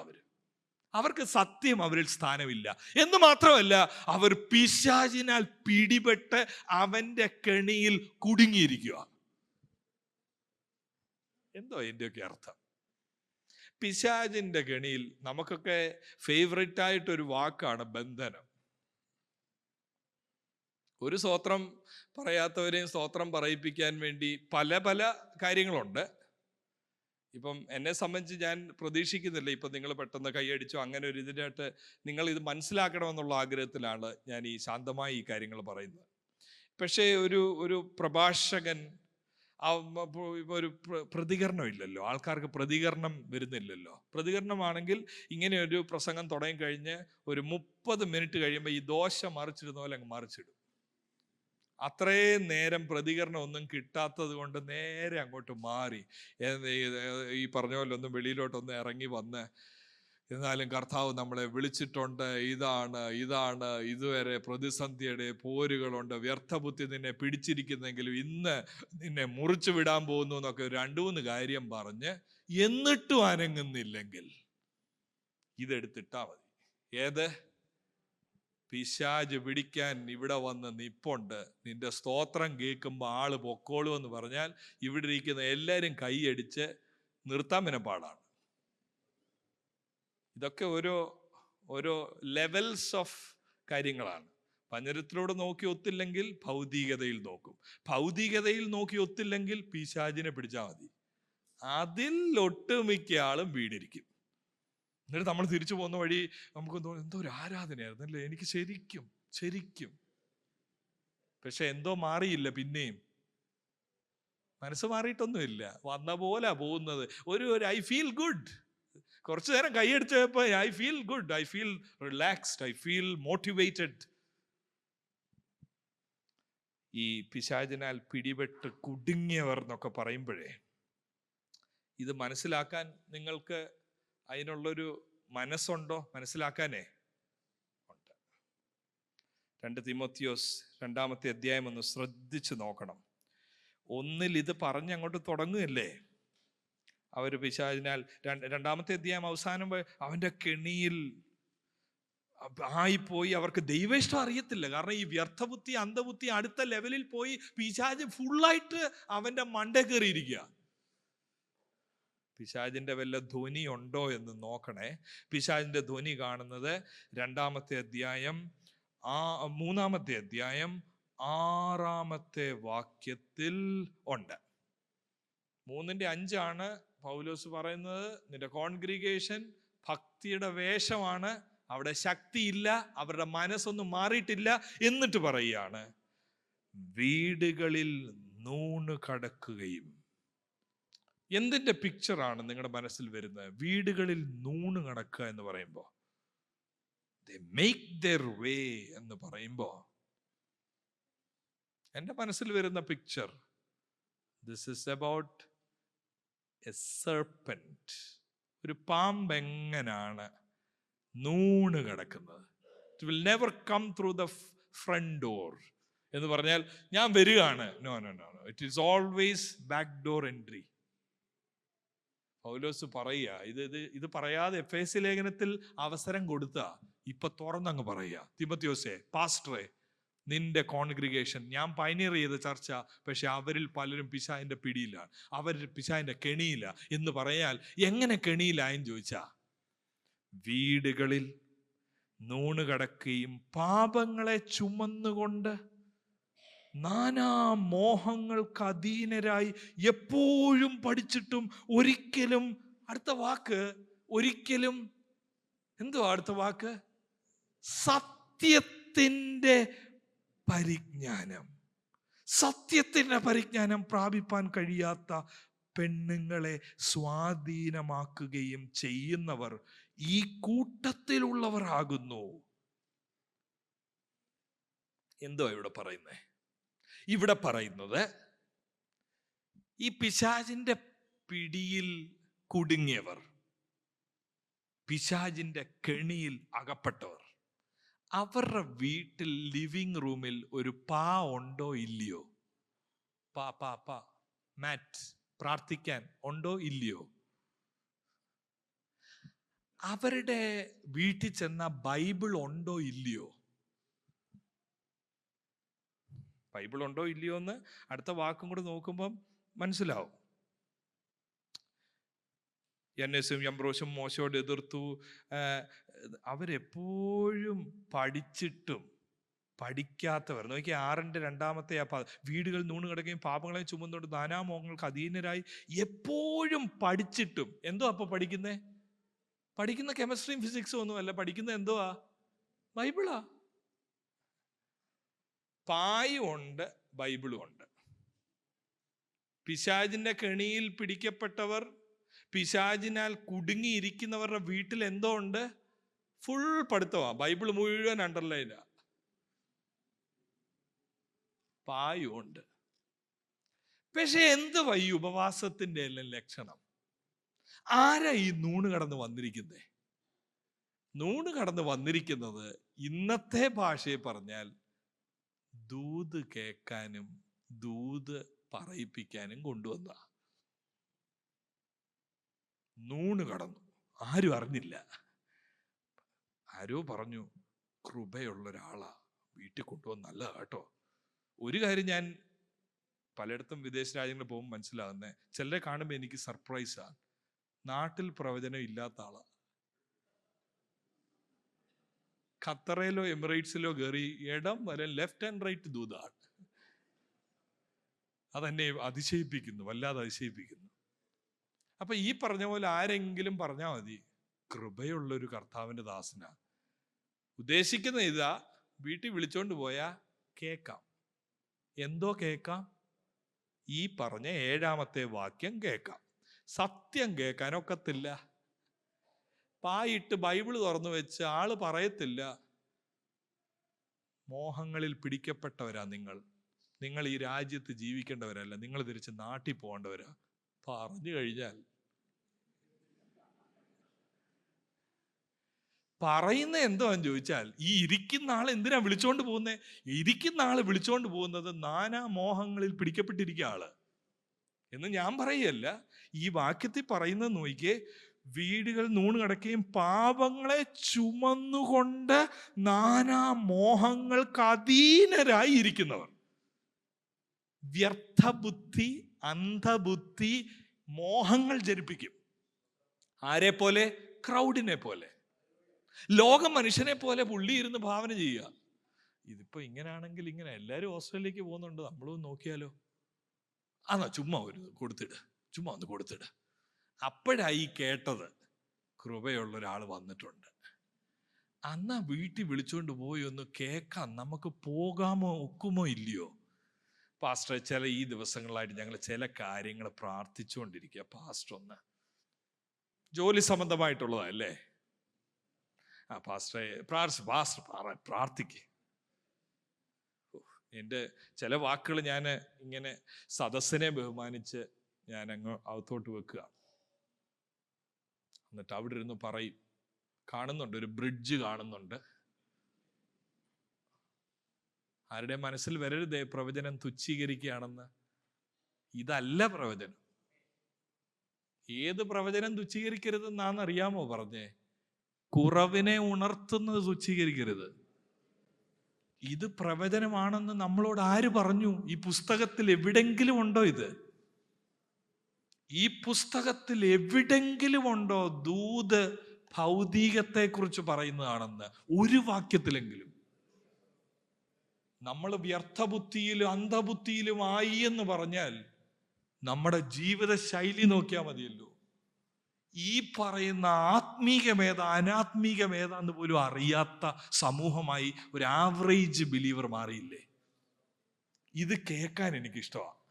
ഇവിടുന്ന് നിന്നു ഇതൊരു ബ്രാക്കറ്റ് പീരീഡ്. ഇനിയും നീ പോവും പാസ്റ്റർ, പോവല്ലേ, നിന്റെ കുഞ്ഞുങ്ങൾ നീ പോകാത്തടത്ത് പോവും. ഞാൻ വിശ്വസിക്കുന്നു അത് മിഷണറി ആയിട്ട് ചൈനയിൽ പോകുന്നതിനെ കുറിച്ചാണെങ്കിൽ. നീ പോകാത്ത ചൈനയിലേക്ക് അവൻ പോവും. ഞാൻ ആമേൻ പറയാം, ഹല്ലേലൂയ പറയാം. അത് പ്രവചനമാണ്. പൗലോസിനോട് പറഞ്ഞാൽ യെരുശലേമിൽ പോയാൽ കിട്ടുന്ന ഇതൊക്കെയാ പ്രവചനം എന്നുള്ളത്. മോഹങ്ങൾ കുത്തിവെച്ച് ജനിപ്പിക്കാനോ മോഹങ്ങളുടെ മണ്ടേ വെള്ളം ഒഴിക്കാനോ ഉള്ളതല്ല പ്രവചനം. പ്രവചനം വ്യർത്ഥബുദ്ധിയിലും അന്ധബുദ്ധിയിലും ഇരിക്കുന്ന ഒരാളുടെ വീട്ടിൽ ചെന്ന് അവരുടെ മുഖം നോക്കാതെ ജാതികൾ ചിന്തിക്കുന്നത് പോലെയാണ് നിങ്ങൾ ചിന്തിക്കുന്നത്. ഉള്ളതിനെക്കാട്ടി കൂടുതൽ നിങ്ങൾ സമ്പാദിച്ച് വെച്ചിട്ടുണ്ട്. നിങ്ങൾ കളവ് സർട്ടിഫിക്കറ്റ് ഉണ്ടാക്കിയാണ് ഈ ദേശത്ത് വന്നത്. ഇത് ദൈവത്തിന് ഇഷ്ടമല്ല എന്ന് പറയുന്നത് ആ പ്രവചനം. നാനാ മോഹങ്ങൾ പിടിക്കപ്പെട്ടവരെ ഇവർ നൂണ് കടന്ന് അവരുടെ കാര്യം സാധിക്കുന്നു. ഇതന്നെയാ പൗലോസ് പറഞ്ഞത്. ആടുകളെ ആദരിക്കാത്ത കൊടിയ ചെന്നായ്ക്കൾ നിങ്ങളുടെ അകത്ത് വരും. വന്നു, നൂണ് കടന്നവർ വന്നു. അപ്പൊ പിന്നെ നിങ്ങൾ ചോദിക്കുമായിരിക്കുമല്ലോ, പിശാചിന്റെ പിടിയിൽ. എന്തോ ആ പിശാചിന്റെ പിടിയിൽ എന്നറിയാമോ? എനിക്ക് കൈയടിക്കാൻ ഒക്കുന്നില്ല പാസ്റ്റർ ഈ ദിവസങ്ങളിൽ. അതല്ല പാസ്റ്റർ, ഞാൻ നേരത്തെ നല്ലതായിട്ട് സ്തുതിച്ചുകൊണ്ടിരുന്ന ആളാ, ഇപ്പൊ പിശാചിന്റെ പിടിയിലും അവന്റെ കെണിയിലും എന്ന് പറഞ്ഞാൽ എന്തുവാണെന്നറിയാമോ ആ വാക്കിന്റെ അർത്ഥം? ശ്രദ്ധിച്ചു നോക്കിയേ, ഇതേ വാക്കാണ് ഉപയോഗിക്കുന്നത് 1 Timotheos 6:9. Key principle of biblical interpretation is one verse has to be interpreted in the light of other verses carrying same idea. അല്ല, എനിക്കിഷ്ടമുള്ള ഇതല്ല ഇതാ അതിന്റെ അർത്ഥം. No no no, let scripture interpret scriptures. കെണിയിൽ, പിശാചിന്റെ കെണി. എന്ത് കെണിയെ കുറിച്ചാ പറയുന്നത്? എന്തുവാ ഈ നൂണ് കടന്നവർ വന്ന് പറഞ്ഞത്? 1 തിമോത്തിയോസ് 6:9. ഞാൻ ചോദിക്കട്ടെ, ക്യൂരിയോസിറ്റി കൊണ്ടാ. നിങ്ങൾ എത്ര പേരുടെ ബൈബിളിൽ 6:9 അടിവരയിട്ടിട്ടുണ്ട്? ഇത്രയും വലിയ സമൂഹത്തിൽ എത്ര പേരുടെ കണ്ടോ? ഒരാടെ കൈ ഞാൻ കണ്ടു. ഫിലിപ്പി ലേഖനം 4:4 എഫേസ്യ ലേഖനം 3:20 21 ഒക്കെ ആയിരുന്നെങ്കിൽ നമ്മൾ എല്ലാവരും കൈവക്കിയാൻ. ഇവിടെ പറയുക, ധനികന്മാരാകാൻ ആഗ്രഹിക്കുന്നവർ പരീക്ഷയിലും കെണിയിലും കുടുങ്ങുകയും മനുഷ്യർ സംഹാരനാശങ്ങളിൽ മുങ്ങിപ്പോകുവാൻ ഇടവരുന്ന മൗഢ്യവും ദോഷകരവുമായ പല മോഹങ്ങൾക്കും ഇരയായി തീരുകയും ചെയ്യും. ഇവിടെയും എന്താ വിഷയം? മോഹം. ജഡമനസ്സിനായി ചിന്തിച്ച് മോഹം ജനിക്കരുത്. മോഹം ജനിച്ചാൽ പാപത്തെ പ്രസവിക്കും. ഇവിടെയും പറയുന്നത് ഈ മോഹം കുത്തിവെക്കുന്ന അതിൻ്റെ കെണിയിലാകും നീ. പഴയ മനുഷ്യനെ ഉരിയണം എന്ന് പറഞ്ഞാൽ എന്താ അർത്ഥം? ഈ മോഹം കേൾക്കുന്ന സമയത്ത് നോ, എൻ്റെ യേശു എനിക്ക് വെക്കാത്ത ഒന്നും എനിക്ക് വേണ്ട. എൻ്റെ യേശു ഈ ലോകത്തിൽ എങ്ങനെയാ ജീവിച്ചത് അതുപോലെ ജീവിക്കാൻ ഞാൻ എന്നെ തന്നെ സമർപ്പിക്കുന്നു. യേശുവിന് ആഹാരം വേണ്ടായിരുന്നോ? വേണം. യേശുവിന് പണത്തിന്റെ ബാഗ് ഉണ്ടായിരുന്നോ? ഉണ്ടായിരുന്നു. പക്ഷേ his motive, his passion, his heartbeat, what was for the lost souls. ഈ ലോകത്തിൽ നഷ്ടപ്പെടുന്നവരെ ഓർത്ത് നിത്യതയുടെ കാഴ്ചപ്പാടിൽ ജീവിക്കണമെന്ന് പറഞ്ഞാൽ യേശു ജീവിച്ച മാതൃകയിൽ ആ സത്യത്തിൽ നമ്മൾ ജീവിക്കണം. കാരണം സത്യം ഒരുവനിലേ ഉള്ളൂ. ആരിലാ സത്യമുള്ളത്? എഫേസ്യ ലേഖനം 4:20-21 വാക്യത്തിൽ ശ്രദ്ധിക്കണമേ. എഫേഷ്യൻസ് ചാപ്റ്റർ 4 വേഴ്സ് 20-21 കേൾക്കണം. അവിടെ ഇങ്ങനെയാ പറയുന്നത്, നിങ്ങളോ വിശ്വാസികളെ, നിങ്ങൾ വ്യർത്ഥബുദ്ധി പിടിച്ച് അന്ധബുദ്ധി പിടിച്ച് മോഹങ്ങളിൽ ജീവിച്ച് എങ്ങനെയെങ്കിലും പണം ഉണ്ടാക്കണം ഇങ്ങനെ ജീവിക്കേണ്ടവരല്ല നിങ്ങൾ. പിന്നെ നിങ്ങൾ എങ്ങനെ ജീവിക്കേണ്ടവരാ? നിങ്ങളോ യേശുവിൽ സത്യമുള്ളതുപോലെ. മറ്റ് ലോകത്തെല്ലാം എന്തോ ഉള്ളത്? ഭോഷ്കാണ്. ഇത് മാറുന്ന ലോകമാണ്. ഈ ലോകം പെർമനന്റ് ആണെന്ന് നമ്മളെ കാണിക്കുകയാണ്. അന്ന് ഉൽപ്പത്തി 3 ഒരു വലിയ കള്ളം പറഞ്ഞില്ലേ ഹവ്വ അമ്മച്ചിയോട്? ഹവ്വ അമ്മച്ചി പറഞ്ഞായിരുന്നു നടുവിലത്തെ വൃക്ഷത്തിന്റെ ഫലം കഴിക്കരുതെന്ന് പറഞ്ഞായിരുന്നു. പിശാചു എന്ന് പറഞ്ഞ എന്താണെന്നറിയോ? നീ മരിക്കയില്ല നിശ്ചയം. എന്നിട്ട് അടുത്ത വാക്യത്തിൽ പിശാചു പറയുന്നത് എന്താണെന്നറിയോ? ദൈവമാണ് ഇവിടെ കള്ളനെന്നാ പറഞ്ഞത്. ദൈവം നിങ്ങളോടൊരു കാര്യം പറഞ്ഞില്ല. ദൈവത്തിനറിയാം നിങ്ങൾ ഇത് കഴിച്ചാൽ നിങ്ങൾ ദൈവത്തെ പോലെ ആകും. അതുകൊണ്ട് ദൈവം മറച്ചു വെച്ചു. God is a liar, I am saying truth. എന്തോ പിശാചിന്റെ സത്യം, പിശാച് പറയുന്ന സത്യം, നീ ഇത് കഴിച്ചോണം, നിന്റെ കണ്ണു തുറക്കും, നീ ദൈവത്തെ പോലെ ആവും. കണ്ണു തുറന്നോ? കണ്ണു തുറന്നതോടെ ദൈവവുമായിട്ടുള്ള ബന്ധം നഷ്ടപ്പെട്ടു, ഭയന്നു പോയിരുന്നു. It was partial truth. Satan is full of lies, but sometimes he will come up with partial truth. അന്ന് ഹവ്വ അമ്മച്ചിയോട് പറഞ്ഞ ഒരു സുവിശേഷമാണ് പറഞ്ഞത്, ബൈബിളിലെ ആദ്യത്തെ സുവിശേഷം. നീ മരിക്കയില്ല, നിന്റെ കണ്ണു തുറക്കും. അതുപോലെ ഇന്നും പറയുന്നെന്ന് ശുശ്രൂഷകന്മാർ പറയുന്നെന്ന്. ചിലർ ബൈബിളിൽ അങ്ങനെയുള്ള വാക്യങ്ങൾ മാത്രം അണ്ടർലൈൻ ചെയ്തിരിക്കുക. എനിക്ക് കിട്ടുന്നത് ഞാൻ ഏറ്റെടുക്കുക, ഗോഡ്സ് പ്രോമിസ്. കോവിഡ് ടൈമിൽ എൻ്റെ ഭവനത്തിൽ വന്നൊരു ചെറുപ്പക്കാരനെ ഞാൻ ഈ സമയത്ത് ഓർത്തു പോവുക. പറഞ്ഞു, കോവിഡൊക്കെ വന്നു, പക്ഷേ God has given me some promises എന്ന് പറഞ്ഞു. അപ്പോൾ ഒരു ചെറുപ്പക്കാരൻ ഇങ്ങനെ പറയുന്നപ്പം എനിക്ക് വളരെ കൗതുകം തോന്നി. ഞാൻ ചോദിച്ചു, എന്തോ വാട്ട്സ് ദ പ്രോമിസസ്? എൻ്റെ മമ്മിയോട് ദൈവം ഒരു ആലോചന പറഞ്ഞു, മോൻ ഒരു ദിവസം തന്നെ 3 ഫ്ലൈറ്റ് വരെ മാറുന്ന പ്രോമിസസ്. കോവിഡിനൊന്നും എന്നെ കീഴ്പ്പെടുത്താനൊക്കത്തില്ല. ഇന്നത് എളുപ്പമാണ്, 3 ഫ്ലൈറ്റൊക്കെ മാറാൻ ഒരു ലേ ഓവറും ഒക്കെ വെച്ചാൽ മതി. നമ്മൾ പറഞ്ഞിരിക്കുന്ന മാന്യതയും വാഗ്ദത്തവും, ഫ്ലൈറ്റ് മാറുന്നതും വീട് മാറുന്നതും, bigger houses, faster cars, better life style, ഈ 3 കാര്യവും എവിടത്തെ ചിന്തയാ? World. Bigger is more blessed, faster is more blessed, comfort is more grand ലോകത്തിന്റെ ചിന്തയാ. ദൈവ മനുഷ്യരുടെ ചിന്ത, whether I have a bigger house or a faster car or a slower car or a old car, doesn't matter. What matters is I want to be like Jesus. വ്യർത്ഥബുദ്ധിയും അന്ധബുദ്ധിയും പിടിച്ച് പിശാചിനാൽ പിടിപെട്ട അവന്റെ കെണിയിലായി പോകാതെ, ദൈവമേ എൻ്റെ ഹൃദയത്തെ ഒന്ന് റെഡീം ചെയ്യണമേ, എൻ്റെ മനസ്സിനെ ഒന്ന് മാറ്റണമേ.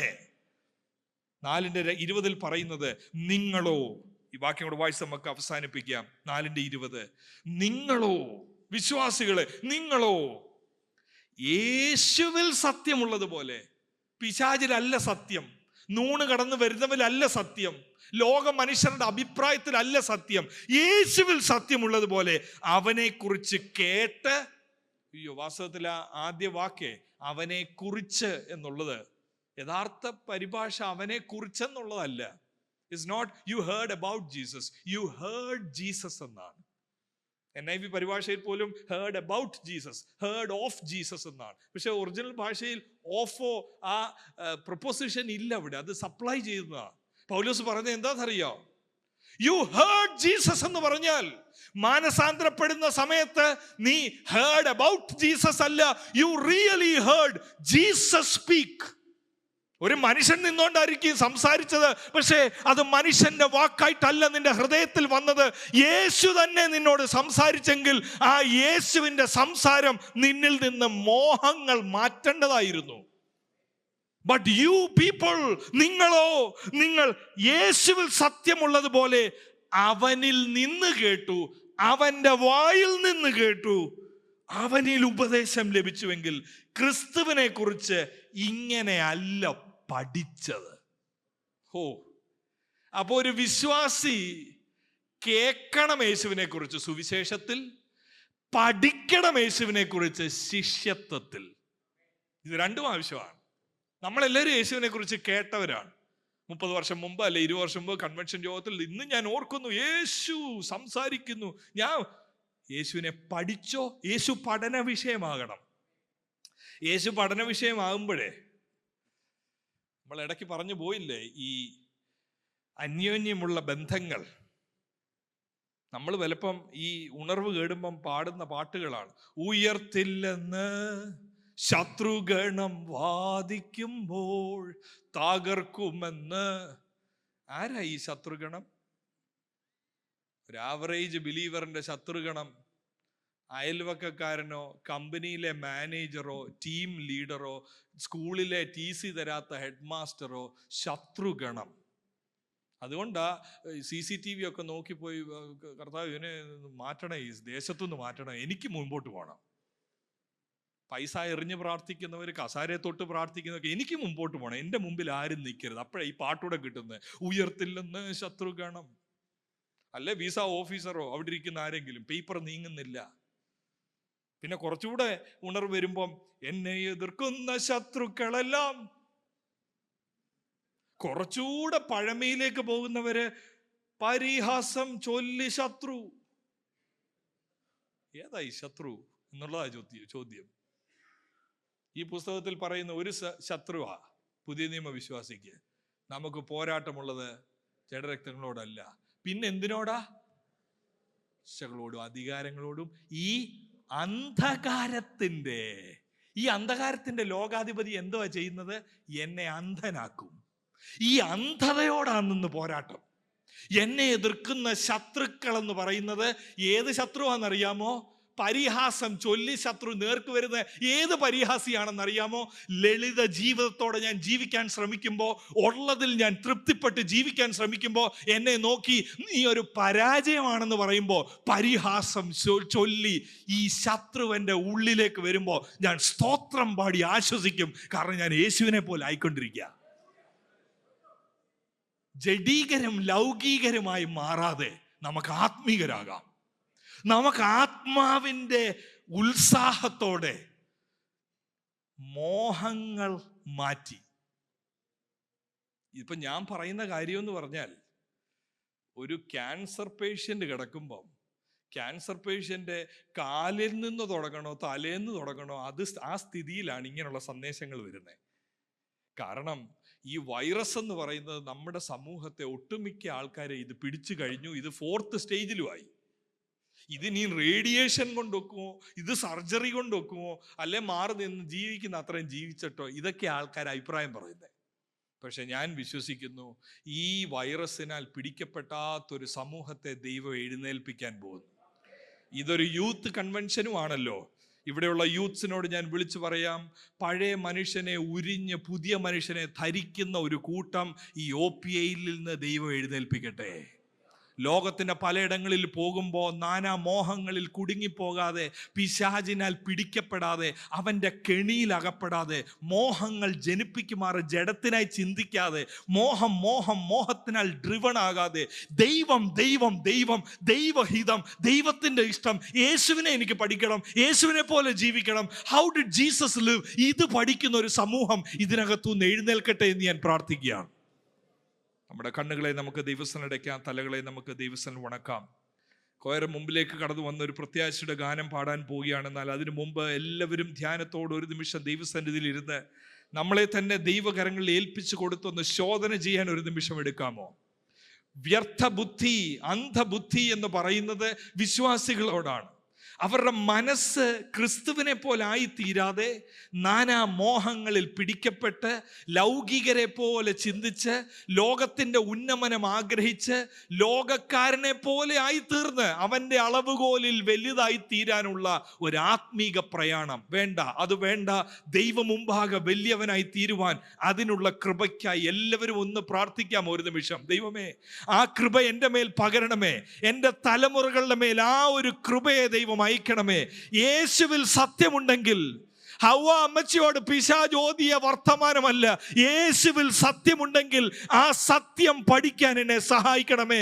ആ സത്യത്താൽ രൂപപ്പെട്ട് ജീവിക്കാൻ എന്നെ സഹായിക്കണമേ. നിത്യതയിൽ കൈവിടപ്പെട്ടു പോകാതെ ആ ദിവസം പ്രത്യാശയോടെ ആ സന്നിധിയിൽ കാണപ്പെടുവാൻ കർത്താവിനെ ഒരുക്കണമേ. നമുക്ക് ഒരുമിച്ച് ഈ പ്രത്യാശയുടെ ഗാനം ചേർന്ന് പാടാം. ദൈവത്തിന് സ്തോത്രം.